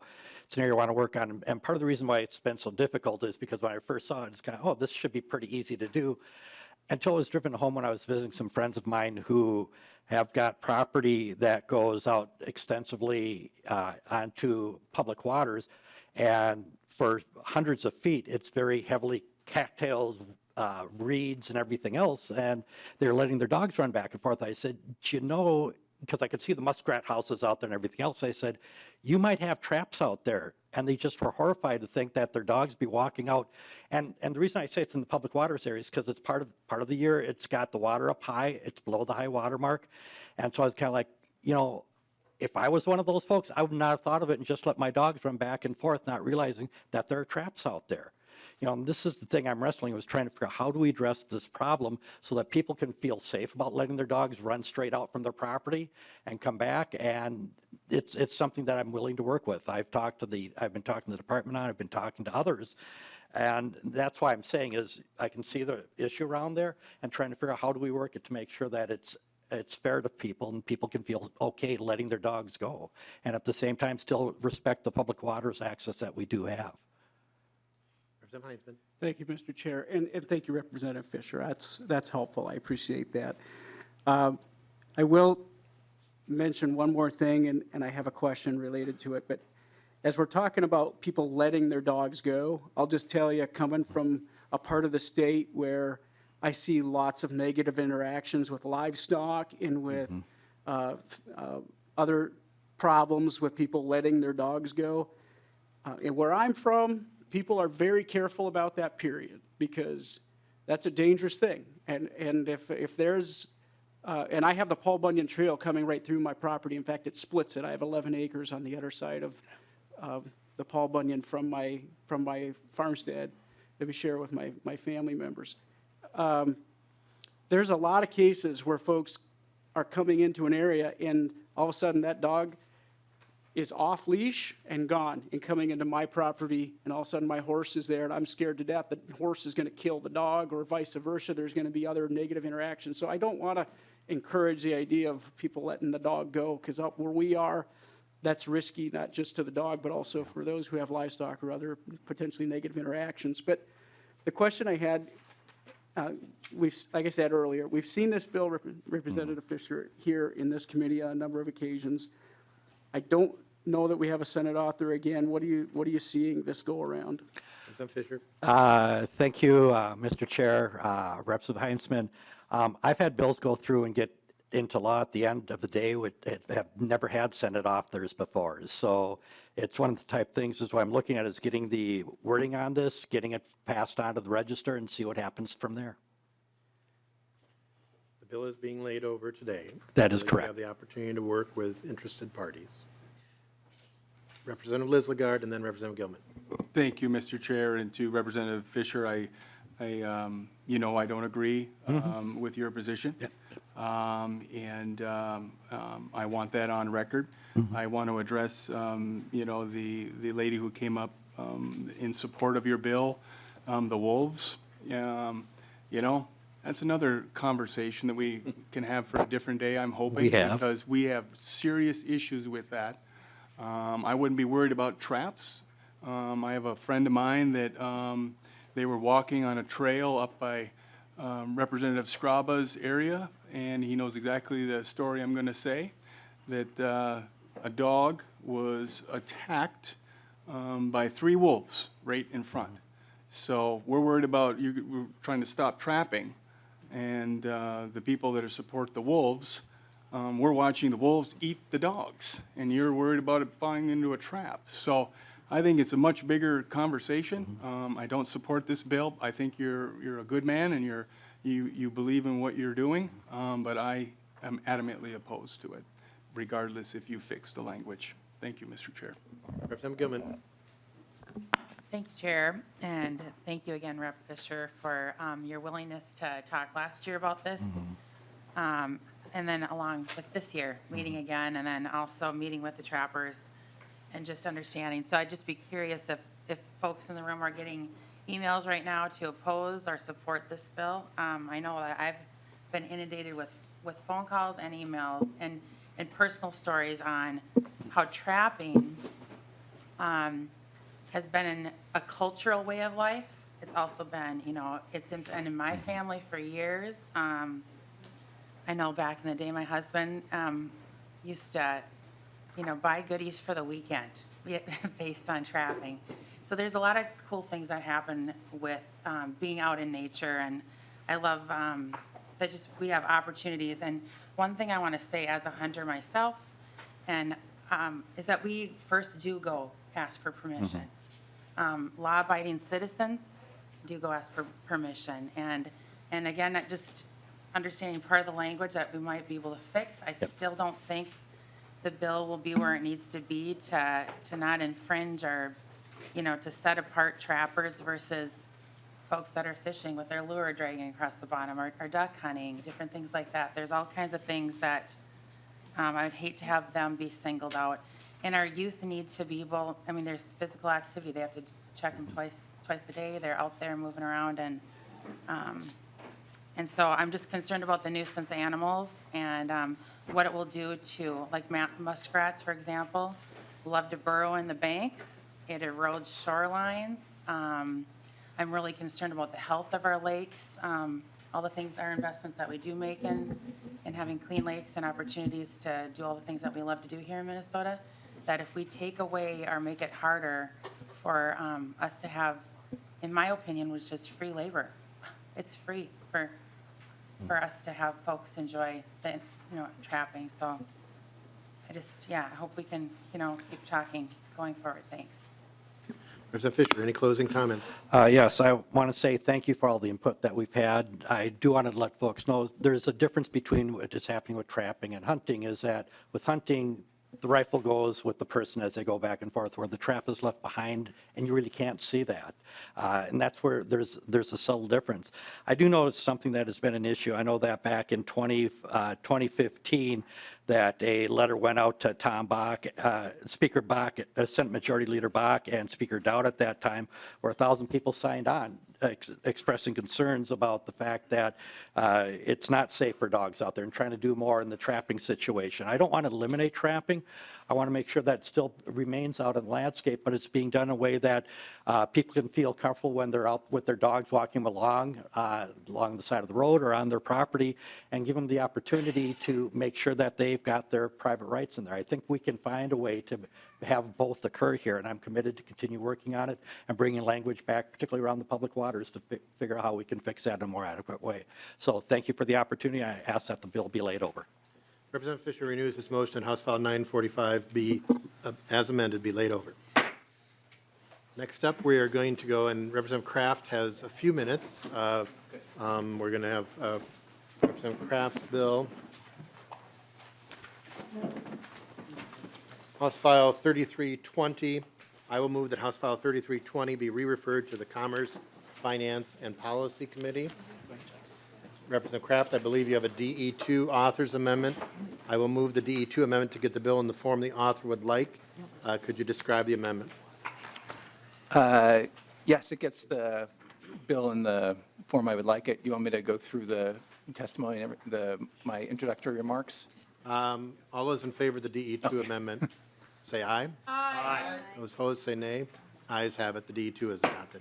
To the bill as amended. Thank you, Mr. Chair and members of the committee. It's great to be here. So this bill is the result of a constituent of mine, Jim Nicholson, who actually has a letter in your packet, reaching out to me over a year ago and telling me about this issue. As I dug into it and learned more from him than from providers of boat shrink wrap services in Minnesota, from marinas, from waste management companies, from county waste organizations, and from other states, I became absolutely appalled at the volume of plastic waste we're generating from boat shrink wrap plastic. Minnesota has the most boats per capita of any U.S. state, and in fact, the second most boats, period, well over 800,000. Many of these boats get shrink wrapped in the winter to protect them from the elements. Based on surveys done in other states about the percent of boats that are shrink wrapped and the average amount of shrink wrap used per boat, which is 15 to 40 pounds, it's likely there's at least 6 million pounds of boat shrink wrap plastic used every year in Minnesota, the vast majority of which goes into a landfill or incinerator. But this plastic can be recycled. From a company in Michigan that does it today, They said it is number 4 LDPE, or low-density polyethylene plastic, which is one of the most common plastic materials available and is also easily recycled into things like plastic lumber, construction sheeting, and garbage bags. This is a product stewardship bill that requires producers of shrink wrap to fund a product stewardship organization that collects and recycles the boat plastic. The best and most cost-effective time to think about how to recycle something is upfront when you're creating or selling the product. The program will be administered by the Minnesota Pollution Control Agency and was modeled after the successful paint product stewardship program from several years ago. And in terms of cost numbers, shrink wrapping a boat costs around $400, depending on the size. In Michigan, this company that collects and recycles boat shrink wrap does it for $9 a boat. So with that, I have a testifier. Testifiers, Ivana Stark, Clean Water Action. Welcome. Hello. Chair Hansen and members of the committee, I'm Ivana Stark, State Director of Clean Water Action, and I'm here representing our 132,000 Minnesota members regarding issues that keep our water safe to clean, or safe to drink, cook in, and play in. So I don't think that I can adequately say how much I love my boat. I grew up very poor with a disabled parent, and having a boat was always that epitome of happiness and that thing that our family really strived for. And to me, there's no better place than in the sun covered in non-toxic sunscreen on the water. And as a boat owner, I take that responsible ownership very seriously. And recently our canvas cover ripped, and let me tell you, it was not cheap to replace. My fiance did suggest plastic wrap, and you can imagine how that went for him in our house. Minnesota leads the nation, as you've heard, as boat owners, 14,500 boats per 100,000 people. And the one pager in your packet gives you a lot of stats, but let's focus on the fact that a moderate estimate of 6.25 million pounds of shrink wrap enter Minnesota landfills. And all of you in this room have heard me say many, many times that 98 out of our 101 landfills are leaching. This bill creates a product stewardship system to responsibly and mechanically recycle this boat wrap to turn it back into a boat wrap. It creates jobs and it keeps toxic chemicals out of our landfills, which leach into our water. There are tens of thousands of chemicals in plastic, many with no negative health impacts, and many of these chemicals are yet to be studied. We also know that this plastic breaks down into microplastics, and you've heard me talk about this in this committee before, how they accumulate in the body, trigger things like inflammation, insulin resistance, and liver issues. As a boat owner, I'm excited to engage in a process that reduces waste and protects our water, and the cost to boat owners is so low, it's well worth it when you consider the return on investment. For less than the cost of that bottle of large non-toxic sunscreen, one boat worth of plastic is recycled. So I urge your support of House File 3320, and I sincerely thank Representative Kraft for supporting our waterways through this bill. Thank you. Thank you. Kirk Kadelka, Minnesota Pollution Control Agency. Thank you, Chair and committee members. For the record, my name is Kirk Kadelka. I'm Assistant Commissioner with the Minnesota Pollution Control Agency. I want to thank the author for the conversations and ongoing conversations on the bill, and we'll continue to work with him on it. We're supportive of product stewardship proposals as they address problematic waste streams like boat plastics. These materials cannot be recycled in the normal recycling system, would create problems in our recycling facilities and create much more havoc than they would be by someone trying to recycle materials. Product stewardship programs provide a public and public partnership to address these problem materials. It puts the responsibility of end-of-life management with the manufacturers that have created the products. While there have been private and public efforts to try to collect this type of plastic, for instance, agricultural plastic, which is very similar to boat wrap, they have not been successful or sustainable. They need something to help provide that long-term sustainability and system behind it and resources. This present situation with boat wrap is a great example of where a product stewardship program can help stabilize the situation by providing a system and resources to collect and recycle the boat wrap in a sustainable manner. Thank you, Chair and committee members. Thank you. Elin Rochelle Scher, Minnesota Lakes and Rivers Advocates.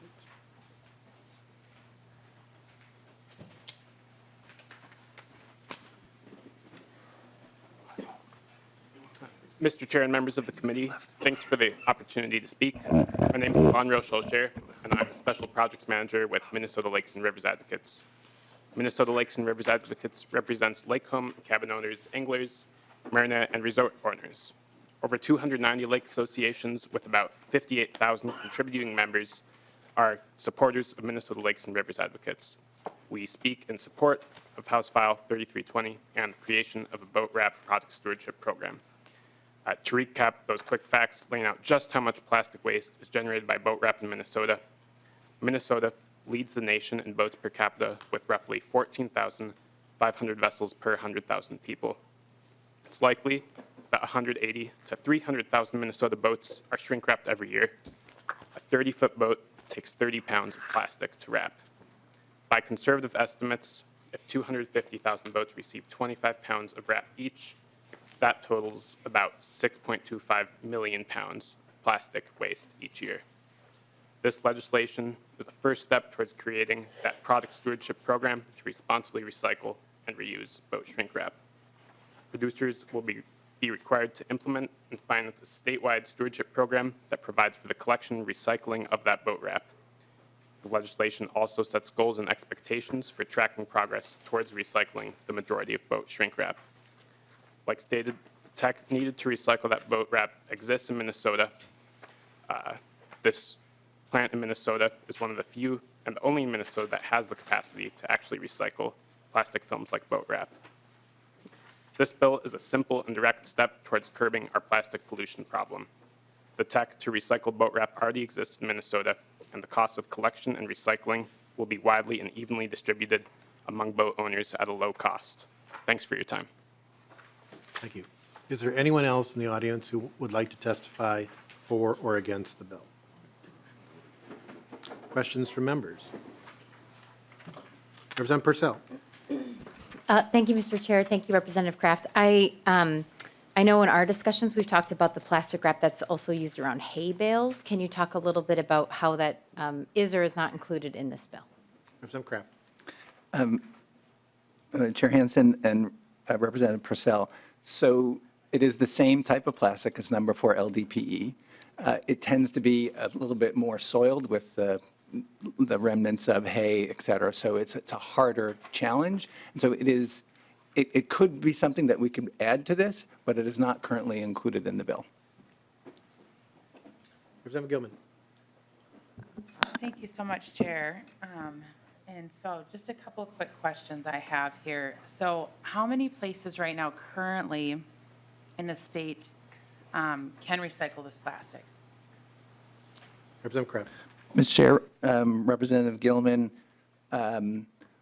there are, I know there's one of the manufacturers of this that does take some of it back for recycling, and that's the one I'm aware of. And then there's this new facility in Rogers. So there's 2 that I'm aware of right now. There may be some others. Representative Gilman. Okay, so I'm just kind of looking at lines 1.17, kind of down through here, but just basically saying on or after July 1st of 2024, or 3 months after the program plan approval, whichever is sooner, it's basically saying no producer, wholesaler, retailer may sell or offer for sale, anywhere in the state unless they are approved in the stewardship plan. Oh, am I looking at, is it in the? Yeah. Okay, I'm looking at the bill. So I'm just curious so this is happening already this summer, and you're saying there's 1 or maybe 2 recycling places that accept this product, and we live in a pretty large state, and you said how many boats do we have in Minnesota? Over 800,000. Okay, so I'm just curious if that is too soon of a timeline on this to get rolling. Representative Kraft, to the effective date. Yeah, so, Mr. Chair, Representative Gilman, so I think you're referring to subdivision 3, which is on or after July 1st, 2025. Okay, so Yeah. okay, I'm looking at the wrong thing. I'm sorry, I'm looking at the wrong one. See, I'm a rookie, okay? I'm a rookie. Sorry. 2025, okay. So, thank you, I'm looking at the wrong one. That's what I get for being a rookie here. But I am also concerned, let's go back to 1 or 2 places take it right now. And so it kind of just So is there going to be an inconvenience, do you believe, statewide if this happens? How, again, when we think about, we talked a lot this morning about carbon capture, people having to drive it, bring it all over the place if there's not availability for it to be taken in, like what then? Representative Kraft. Mr. Chair, Representative Gilman, so the concept of this is that the organization that's being set up and funded by the producers would need to not only recycle, but set up a collection approach. As I mentioned, this plastic is eminently recyclable, and the company in Michigan that does it has reached out to me with interest in doing things here. And I said they do it today for $9 a boat. And so I think there's, with the will with this, from everything that I've seen, that this is absolutely doable. Representative Burkle. Thank you, Mr. Chair, and Representative Gilman kind of covered what I was going to get at, so, but I'll make it more personal. I'm looking at folks back home in Lake of the Woods, and I think you mentioned Rogers was where one of the recyclers was at. That's roughly 6 hours away. So I'm just, from the standpoint of the distance and setting up those recycling drop points or whatever you might be talking about, I'm just wondering if the authors ever considered maybe doing a pilot program of some type versus a statewide program. Representative Kraft. Mr. Chair, Representative, so I'm trying to find it in the bill, but I can't find the language right now, but it does talk about that the collection must have collection facilities available around the state. I was asked, where do I know of where there are recycling facilities? So it is thought of that this needs to be made convenient for people all across the state, and I know that language is in the bill. I think Mr. Eliff is searching for the That'd language. be So helpful. Thank you. I'll get a reference. 2.30? Mr. Chair, I'm looking at can I- page 3, talking about what the content of a stewardship plan is. And Clause 5 says names and locations of collectors, transporters, and recyclers. Number 6, a description of how discarded boat wrap will be safely and securely transported, tracked, and handled from collection through final recycling and disposal. If I may, No, Kraft.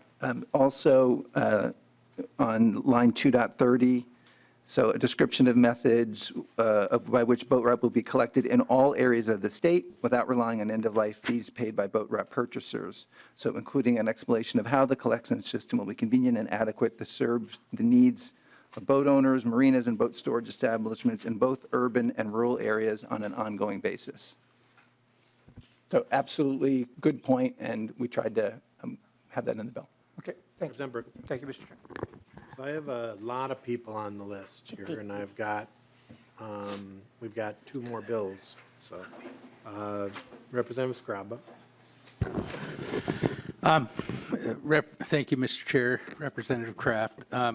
Obviously, I come from a district that has a lot of this, and I have friends that do it. And first blush is like, what are they doing now? And I find what you're doing is one of those, we really should find something else to do with this, other than sticking it in the landfill. The question comes to be with your process, the stewardship program saying, we think it's a problem, go solve it. You set up the rules and let someone else deal with it. And I really, really would love to see it start as a pilot program. I would love to see it take an area that has a lot of them, that it's easy to manage and easy to look at and say, let's try this and do it. And then tweak it from there. And that I can go with that. I just trying to pull it out through the whole state all at once. I'm thinking of how many people, it's $250 a boat now to do it. Do you know how much it is to cover a boat, the average? I know it's expensive. Representative Kraft. Mr. Chair, Representative Scraba, so my understanding is that the cost to cover a boat ranges from $300 to $500 depending on the size of the boat. I picked $400 as an average. And if I could, go ahead. I could address your other points. Representative Kraft. Thank you, Mr. Chair. So there was a pilot done on recycling boat shrink wrap last year by a group called MyPlas. There's a company in Michigan that does this and does it very effectively. And so as I appreciate your comment, as I looked at this and what has been done and what we're able to do, that it felt like we are very comfortable going beyond saying, look, it's been piloted in the state, we can do it. And, you know, the quicker we can start getting to addressing 6 million pounds of plastic, I think we should. Thank you, Mr. Chair. Thank you, Representative Kraft. My point is going to be, if it's average 400, but I mean, that's a big boat. I have a 16-foot boat I want to do it just real fast, does a couple $100. I do that 10 times, that's what my boat's worth. At some point, I'm going to say, you know what, it's not worth it anymore. And I'm just not going to do this anymore. I'm going to go try to buy something else. Is the intent to make it more, because this is going to cost. There's going to be a fee on this. And the ones that are doing it now, did you find out what it costs them? If you could? Representative Kraft. Mr. Chair, Representative Scrava, so as I mentioned, in Michigan, they do it, and it's $9 a boat. They've got a cool little system set up with a plastic bag that boat owners can put it in, and then they've got a way to collect it and distribute it. My intention with this is to address 6 million pounds of plastic, and there certainly is a cost. It seems to be rather nominal compared to the benefits we get from it, and I think it should be just accurately represented in the price of the product. Was that your close? If that's the last one, sure. Mr. Chair, I'm done. I'm happy also. for that to be my close. It's a great bill. Please vote yes. I renew my motion that House File 3320 as amended be re-referred to the Commerce, Finance, and Policy Committee. All those in favor, please signify by saying aye. Aye. Opposed, say no. Ayes have it, the motion prevails. Congratulations. Next up, Representative Hollins.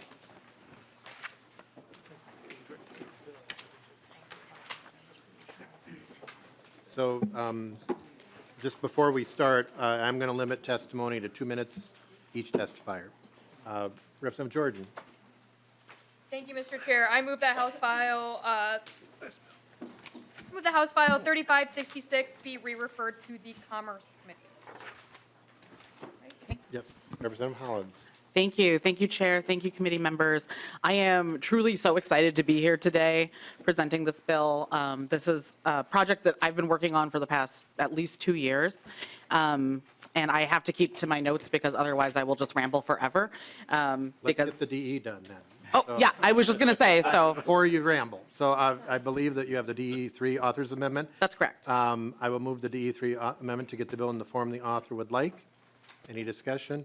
All those in favor, please signify by saying aye. Aye. Opposed, no. Ayes have it, the DE3 amendment is adopted. Ramble away. Yes, ramble. All right. Thank you. So it came to my attention about 2 years ago, maybe a little bit longer, that in Minnesota, we're only collecting about 20% of our electronic waste. Everything else is either incinerated, landfilled, or sits in our closets and our basements collecting dust.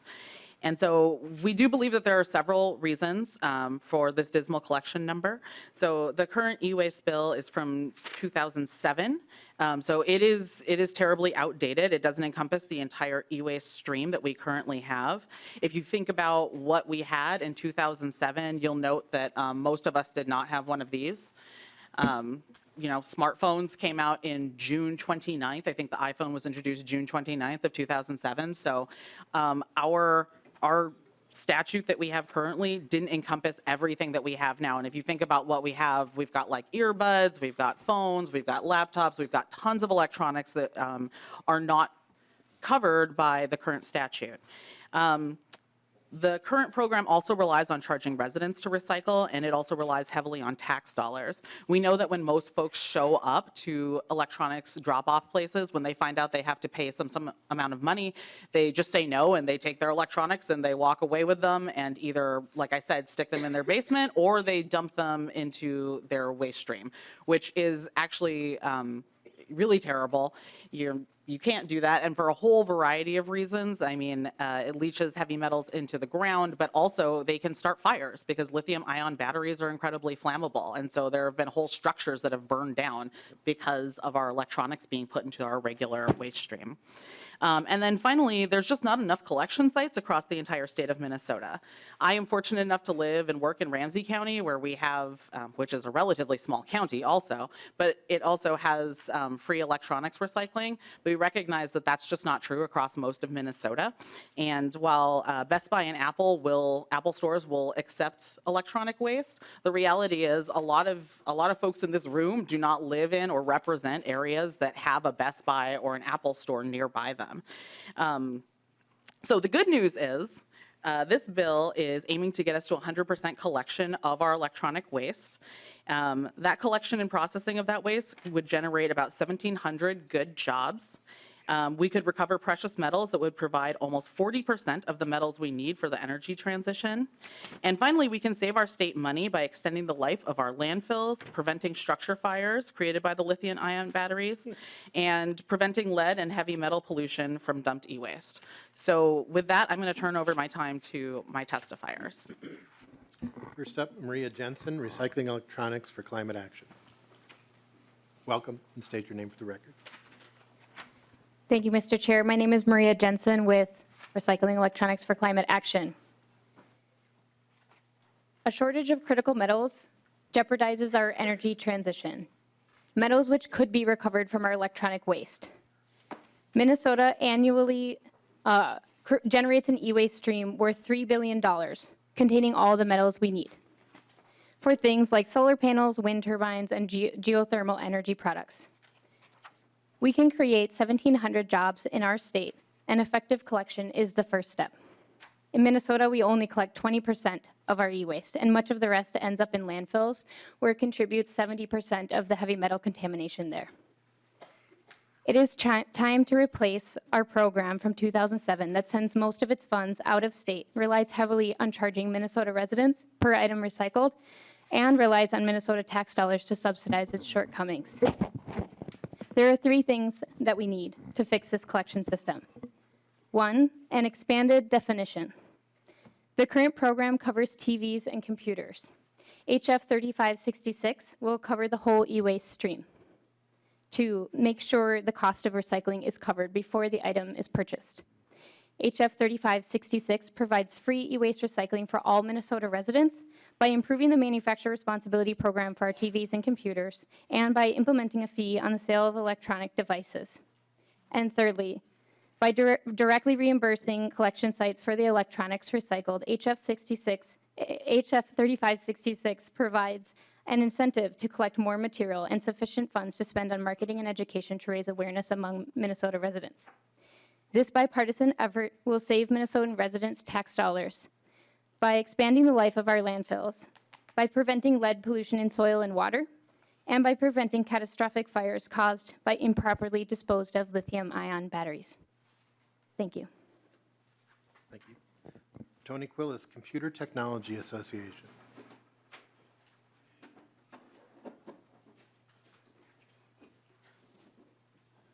Welcome. State your name for the record. Mr. Chairman, members of the committee, my name is Tony Quillis, and I'm representing the Consumer Technology Association. It is a national trade association that represents manufacturers, retailers, startups, and small businesses involved in the electronics industry. I want to thank Representative Hollins for the conversations I've had with her, albeit briefly, yesterday, and also with the Association of Minnesota Counties and the Solid Waste Administrators Association for some very constructive conversations we've had in addressing concerns raised by the counties regarding e-waste. I think there is a path to solution, Mr. Chairman and members. We're not there yet, unfortunately, but I do think that there is a path there. Manufacturers are committed to addressing the collection, transportation, and recycling of electronic products, working within the current system that we have in statute right now. We want to ensure that and provide convenient access and collection for all the citizens of the state, no matter where they live. Mr. Chairman, unfortunately, there's a second part to this bill, and the Consumer Technology Association, along with a coalition of the Minnesota Chamber of Commerce and the Minnesota retailers and others, oppose the creation of a 3.2% tax on certain electronic products.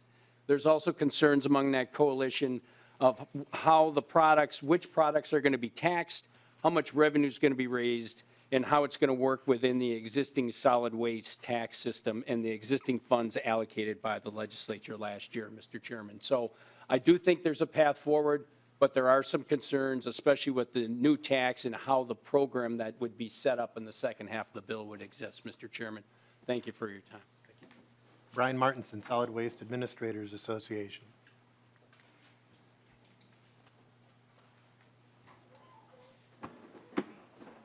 Welcome. State your name for the record. Good afternoon, Chairman and members. My name's Brian Martinson. I'm the Environment and Natural Resources Policy Analyst for the Association of Minnesota Counties. I'm here representing the Solid Waste Administrators Association, and my comments are also supported by the Minnesota Rural Counties. In 2006, Minnesota banned certain electronics from disposal due to the hazardous materials they contained. In 2007, Minnesota's Electronics Recycling Act was passed, and electronics manufacturers were to cover the costs of the recycling of these devices. However, the program is not working, and local governments and residents are picking up most of the tab. Under the current system, manufacturers negotiate the price they will pay recyclers at rates that do not cover the full cost. As a result, recyclers then must make up the difference by charging collectors who pass those costs on to residents, either through fees or by subsidizing the program with tax revenue. The current program does not account for collection costs, and as a result, the end-of-life charges discourage proper management and suppress collection rates. House File 3566 continues a product stewardship approach for covered electronic devices. These are the most problematic and difficult to manage products. This proposal was developed after reviewing what is done in other states and engaging stakeholders in the work to develop a Minnesota system. The CED program is a product stewardship approach, which is the basis of the current law, but is structured to ensure products and product producers are covering the costs of collection, transportation, and recycling. It will provide access to fee-free collection and recycling at the end of the day, and we ask for your support of this proposal. Thank you. Sarah Pissick, CTIA. Welcome. State your name for the record and what CTIA is. I will. Thank you, Mr. Chair and Representative Hollins and committee members. My name is Sarah Pissick. I represent CTIA, which is the Wireless Association. So first, I want to thank Representative Hollins and the bill advocates for working with us, and I look forward to continuing those discussions. The wireless industry supports sustainability efforts to ensure our business operations and products are environmentally conscious so that we can build resilient communities. The DE amendment adopted today made some changes relating to cell phones, and we appreciate the acknowledgement that cell phones are different. We want to keep working with the author and the advocates on this language as the bill moves forward, but I also just want to share a few comments on behalf of CTIA. Our members include wireless carriers and device manufacturers, and they take their responsibilities seriously. Mobile devices have inherent value for recycling purposes. Mobile devices contain a variety of materials that can be reused to create new mobile devices, electronics, or other products, thus reducing unnecessary waste and saving energy that would be spent on sourcing new materials. Charities across the country recycle mobile devices as a means to raise funds for various causes, while other nonprofits provide wireless devices to domestic violence survivors, senior citizens, and police and fire departments to use in emergencies. Mobile devices also have inherent value for trade-in purposes. Wireless carriers regularly provide discounts for device trade-ins that can considerably reduce the cost of a new device. And additionally, wireless retailers offer similar programs that can help drive down the cost of a consumer's next device. And I think these points were recognized in your amendment, so thank you. But we also want to just mention the 3.2% retail tax on electronic recyclables could be burdensome on the other products we carry, like tablets and other things that also have these same components. So we understand the goal of the bill and want to just keep working with you. So thank you. Thank you. Amber Backus, National Waste and Recycling Association. Welcome. State your name for the record. Thank you, Mr. Chair and members. My name is Amber Backus with United Strategies and here on behalf of the National Waste Recycling Association Minnesota chapter.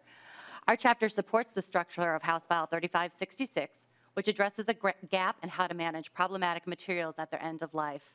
The current electronics recycling system is not capturing enough materials, which end up in garbage and recycling carts, posing a significant safety risk to our haulers and processing facilities. Many of these electronics contain lithium-ion batteries. Improper disposal of products with these batteries can lead to their degradation from loading, compacting, stacking, and crushing, and this can cause thermal runaway, even in dead batteries, and produce intense heat, resulting in fires. In 2018, one of our members experienced a battery fire at their $20 million transfer facility, resulting in a catastrophic loss. Last year, Rice County Landfill had a battery fire that burned for a week. Based on a survey of materials recovery facility operators, each has more than 18 fires per year. This has led to skyrocketing insurance rates, which have increased 10 to 50 times due to fires. This is completely unsustainable rate and is preventing some facilities from getting the insurance coverage they need. With lithium-ion battery use expected to increase sixfold by 2030, it's essential we have a system in place, like the one proposed in House File 3566, that will support the proper collection and handling of these volatile materials. And lastly, I would be remiss if I didn't thank the proponents of the bill for inviting us to the table early as this legislation was being contemplated, incorporating our feedback, and developing a product stewardship program that builds on our existing e-waste infrastructure and doesn't give the brand manufacturers control over the logistics of managing it. So we, as NWRAs, appreciate the opportunity to lend our support to this bill and be happy to stand for any questions. Thank you. Thank you. Kirk Kudelka, Minnesota Pollution Control Agency.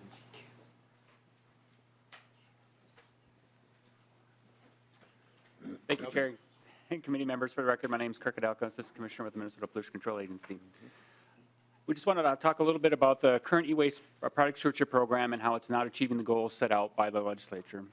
Manufacturers being responsible for the full cost of the end of life of their products. Instead, Minnesotans are paying for the cost to properly recycle these materials. I want to share a little bit about the program's data and how we are seeing the problem manifest in two different ways. One, not all the pounds recycled in Minnesota are covered by manufacturers. And two, when manufacturers do pay for the recycled materials through their obligations, they're not covering the entire cost of the recycling. On that first item, not all recycled pounds are covered by manufacturers and their obligations.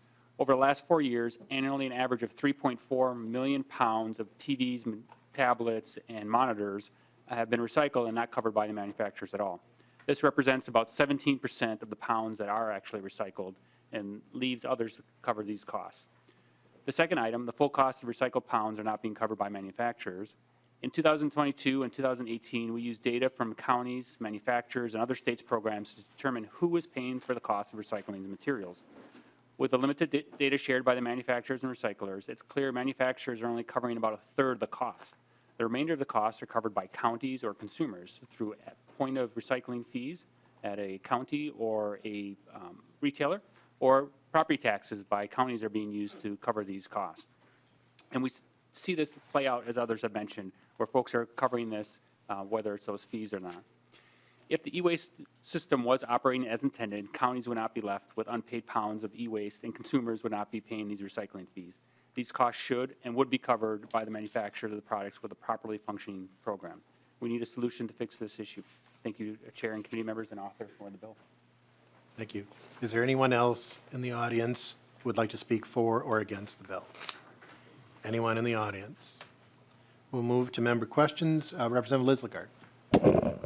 Thank you, Mr. Chair. And I don't have any questions. I kind of just have a comment that I didn't hear one person testify against the bill. I think even Tony Quillis from the chamber sees a path forward, and I think that that's really important. Representative Scraba and I were at an event last week, I believe it was, last Friday. And it was a TED Talk, my first one ever. And it was incredible. One of your testifiers, who's sitting in the front row, did an incredible job with this conversation with another individual. And I also heard Julie Lucas, and she is the director of Mining Minnesota. And boy, do we have an opportunity in the state of Minnesota to do the right thing.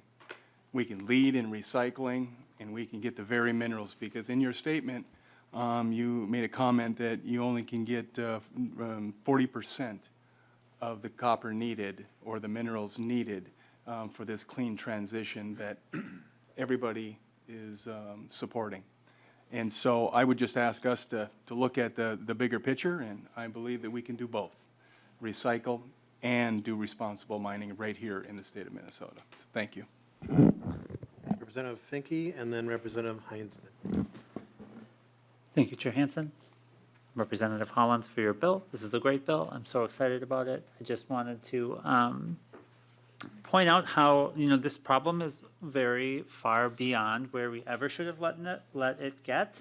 And the rapid increase of how quickly tech manufacturing is increasing, even the manufacturing is becoming done by machines that are being manufactured that will need to be recycled, because it's all becoming automated, it's all becoming AI, it's going to become a feedback loop beyond anything we can possibly imagine. So we need to make sure we are doing this now before we get 10 years, 20 years down the line, and the amount of tech manufacturing that we're going to see is just going to, I think we aren't even going to recognize. So thank you very much for advancing this. Representative Scraba. Representative Scraba. Thank you, Mr. Chair and Representative. I do want to piggyback on what Representative Lislegard was talking about. We were at a Virginia Silver Lake TED Talk, and Maria was there speaking, and your testifier. And I've had a chance to talk with the testifier also. In concept, this is a great idea. I mean, I still don't understand the dollar amount that's going to be collected. If it's $100 million, how much money are we looking at? We're talking about maybe 5 MPC employees. There's a lot in here. There's a lot in here. One of the things and again, I'd like to learn more about it before we get too far away, because perhaps we can modify the system we have now rather than make a new system. We'll see how it goes. One of the things about what Representative Lislegard talked about, the amount of recovery we can get from these used devices, it fills between 10 and 20% of the need that we need for renewable energies, to get rid of the fossil fuel energy. A windmill takes, I think it's 12 tons of copper, and the only way we're going to do that is to mine more copper. And if we mine this copper, northeastern Minnesota, specifically in my district, is somewhere we can do that. And we need responsible mining. We need a permitting system, which we don't have right now, that we can all trust. And I think we have the opportunity to use this to go forward and agree that we can all work together to get this done. So I look forward to working with you guys in the future. Thank you. Representative Hollins. There's another question, but just in case you need to respond. I don't know if there was exactly a question in there, but I'm happy to meet with you and walk through the bill. Well, let's be real. I'm not going to walk through the bill. I'm going to have Maria, who is amazing, walk through the bill because she understands the ins and outs of this industry a lot better than I do. Because there are some technical changes in there that are pretty significant, and not just because the recovery of the metals are important, but because the system in which recyclers and haulers work within needs to be changed. And so happy to have further conversations with you. I'm also very happy to report that Talon Metals has signed on as a supporter of this bill. And I think, the conversations that we've been having with them is that we're not saying this is an alternative to mining, but this is something where what the metaphor that we use a lot is your grandmother would say, you use what you have in addition to anything new, right? And what we have right now are closets that are full of old fax machines, laptops, desktop computers that have precious metals that we need in order to make this clean energy transition. Representative Heinzman. Thank you, Chair. Representative Hollins, I had a question about nonprofits, schools, others that might potentially be impacted by an increase in taxes, and I was wondering if there's anything in the bill that addresses that, or if it's something that y'all have talked about with stakeholders. Those fees could pile up quickly, and then I also wanted to know if we do have a number on how much e-waste is ending up in landfills. I know we're trying to recycle as much as we can get, and we talked about that earlier. You did, Representative Hollins, but those two things I'd like you to address if possible. Thank you. Representative Hollins. Thank you. That's a really fair question. As you saw, I gestured to my brains in the situation here to have her come up and talk. So as for cost, Maria Jensen. As far as the cost to schools, computers, which would be one of the main things that schools are buying, are not going to have a fee on them. That is going to be paid for through the manufacturer responsibility program, which currently exists today. It's just being revamped in House File 3566. As far as other items, I know that schools are one of the most common customers for refurbished technologies. We have companies in Minnesota like Repowered and Minnesota Tech for Success, Minnesota Computers for Schools, which are providing millions of computers and other devices that are refurbished to the schools at a very affordable cost, and those items will not be affected at all by this bill. Their price will not increase. Representative Heinzman. Thank you, Chair. The second half of that question was an estimate of e-waste. If we have that available, that'd be great. How much e-waste is going to landfills currently? So currently, we are collecting about 20 million pounds through the program, and there's an estimated 133 million pounds generated each year. Thank you, Chair. So since I have you there, I'm just going to go ahead and finish this off with ask for a number. And it might have already been covered, so I apologize if I missed it here again. But do we have an idea how much money specifically this? Do we have any estimates how much money this specifically would raise? And then if it maybe covers enough, is it possible that the solid waste tax could be reduced at all? Maybe there could be an offset there. Maria Jensen. I can't speak to the solid waste tax, but as far as cost of this program, we know that the fee will generate about $100 million a year to collect and recycle electronic waste. And just to give some examples about for specific items, if you were to purchase a TV under this program, there would not be a fee on it, but you would be able to recycle it for free. Whereas today you pay somewhere between $29 or up to $125 to recycle that item. A microwave, for example, would have the fee on it, and you would pay about $6 when you purchase it, whereas today you're paying about $20 to $25 to recycle it. A smoke detector is another example. Under this program, you'll pay about 92 cents when you purchase it, whereas today you're paying $15 a pop to recycle it. So all in all, it will be saving consumers money when they turn around to get rid of their items. That's all for now. Thank you. Representative Hollins to close. Thank you so much. I really appreciate the conversation. I appreciate the input. I've spoken with many of the folks or organizations and companies that have concerns about this bill, and we do plan to continue working with them to try and find some sort of middle ground. However, I do want to note that we have support from almost 50 organizations as diverse as environmental justice orgs to recycling processors to waste haulers to mining companies. We've garnered bipartisan support in the Senate and certainly bipartisan interest in the House, if not any co-authors. And we have got support from the counties, MPCA, and the Waste SWA. I can't ever remember what it stands for. Solid Waste Administrators. Solid Waste Administrators Association. And I think that's because this is universally recognized as an issue that has significantly increased over the past 20 years, and it's something that we absolutely need to do something with. Finally, I really want to recognize Maria Jensen, who has worked so tirelessly with me and educated me along the way in this process, and her technical knowledge and ability to coordinate with like dozens and dozens of stakeholders in this very complicated and technical world of solid waste has been truly remarkable, and I am so indebted to her.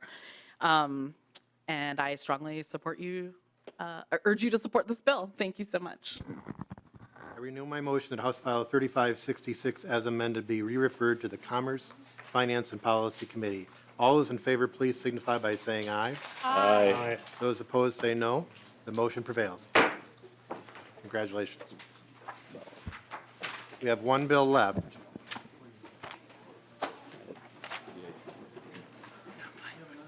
Yeah, we have one more bill. I got a half hour after we get out of here before I can go to that.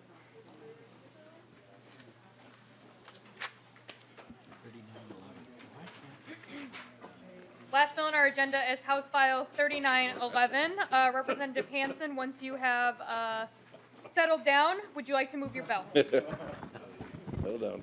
Members, we got one more bill to get through. Sooner we get through it, the sooner we can get through it. So go ahead, Mr. I move Representative. House File 3911 be laid over, or for possible inclusion in a future bill.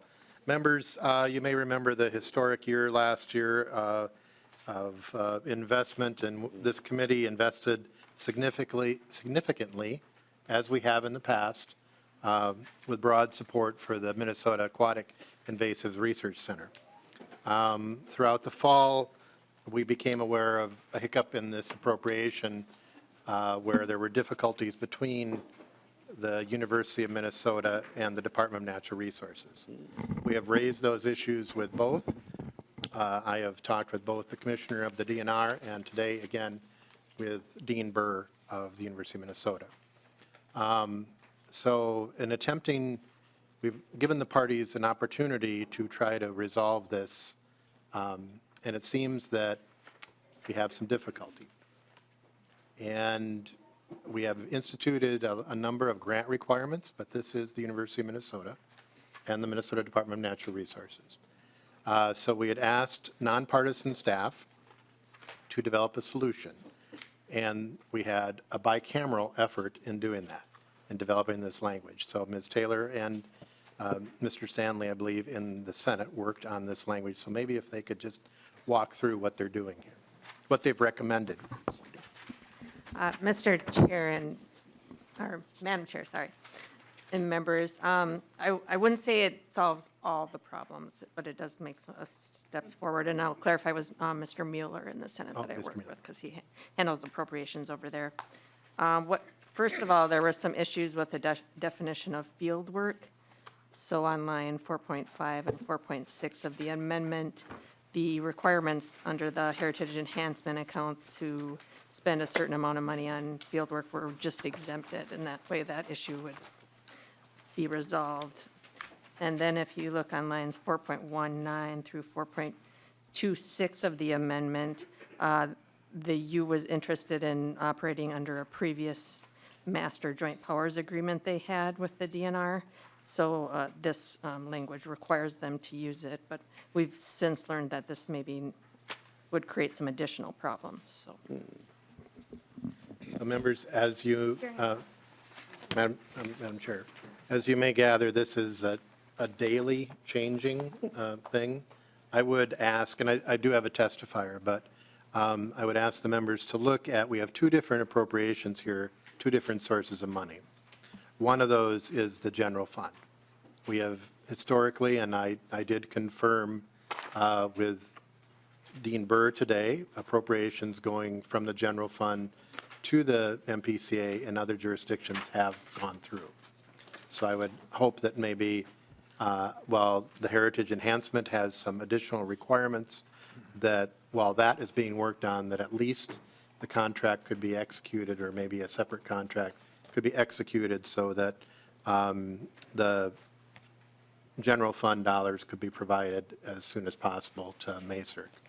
In addition, there is a timeliness issue here that may need an extension if this impasse does not get resolved. So I'm hopeful that by having this bill in front of us, we can try to problem solve, and the agencies and the university will be able to make this work. I do have a testifier. Yes, first on my list is Jeff Forrester, Minnesota Lakes and Rivers Advocates. Welcome back. Executive Director Forrester, please state your name for the record and then proceed with your testimony. Madam Chair, members of the committee, my name is Jeff Forster with Minnesota Lakes and Rivers Advocates, and we're here in support of this bill. Really, you know, it's been 10 years. The MACERC's been working. They've become a national, international resource, and a lot of what they've developed doesn't do any good in the lab. It's got to get out to the lakes. And so I appreciate the work to get the funding so that the work can get done out on the water. And I thank you. Is there anyone else in the audience that would like to testify on this bill? Questions from members? Representative Heinzman. Thank you, Madam Chair. Maybe a word from DNR, that would be helpful, just to get some quick on the record input from them if they're available. Welcome. As you get settled, please state your name and title again for the record and then proceed. And then we'll go back to Representative Heinzman for your question, or do you feel like it was asked? Thank you, Madam Chair. Just would be interested in DNR weighing in what we're working on to try and give the committee and others who might be watching at home what might change going forward. Thank you, Madam Chair. Representative Heinzman, I'm Melissa Kuski, Deputy Director of the Ecological and Water Resources Division at DNR.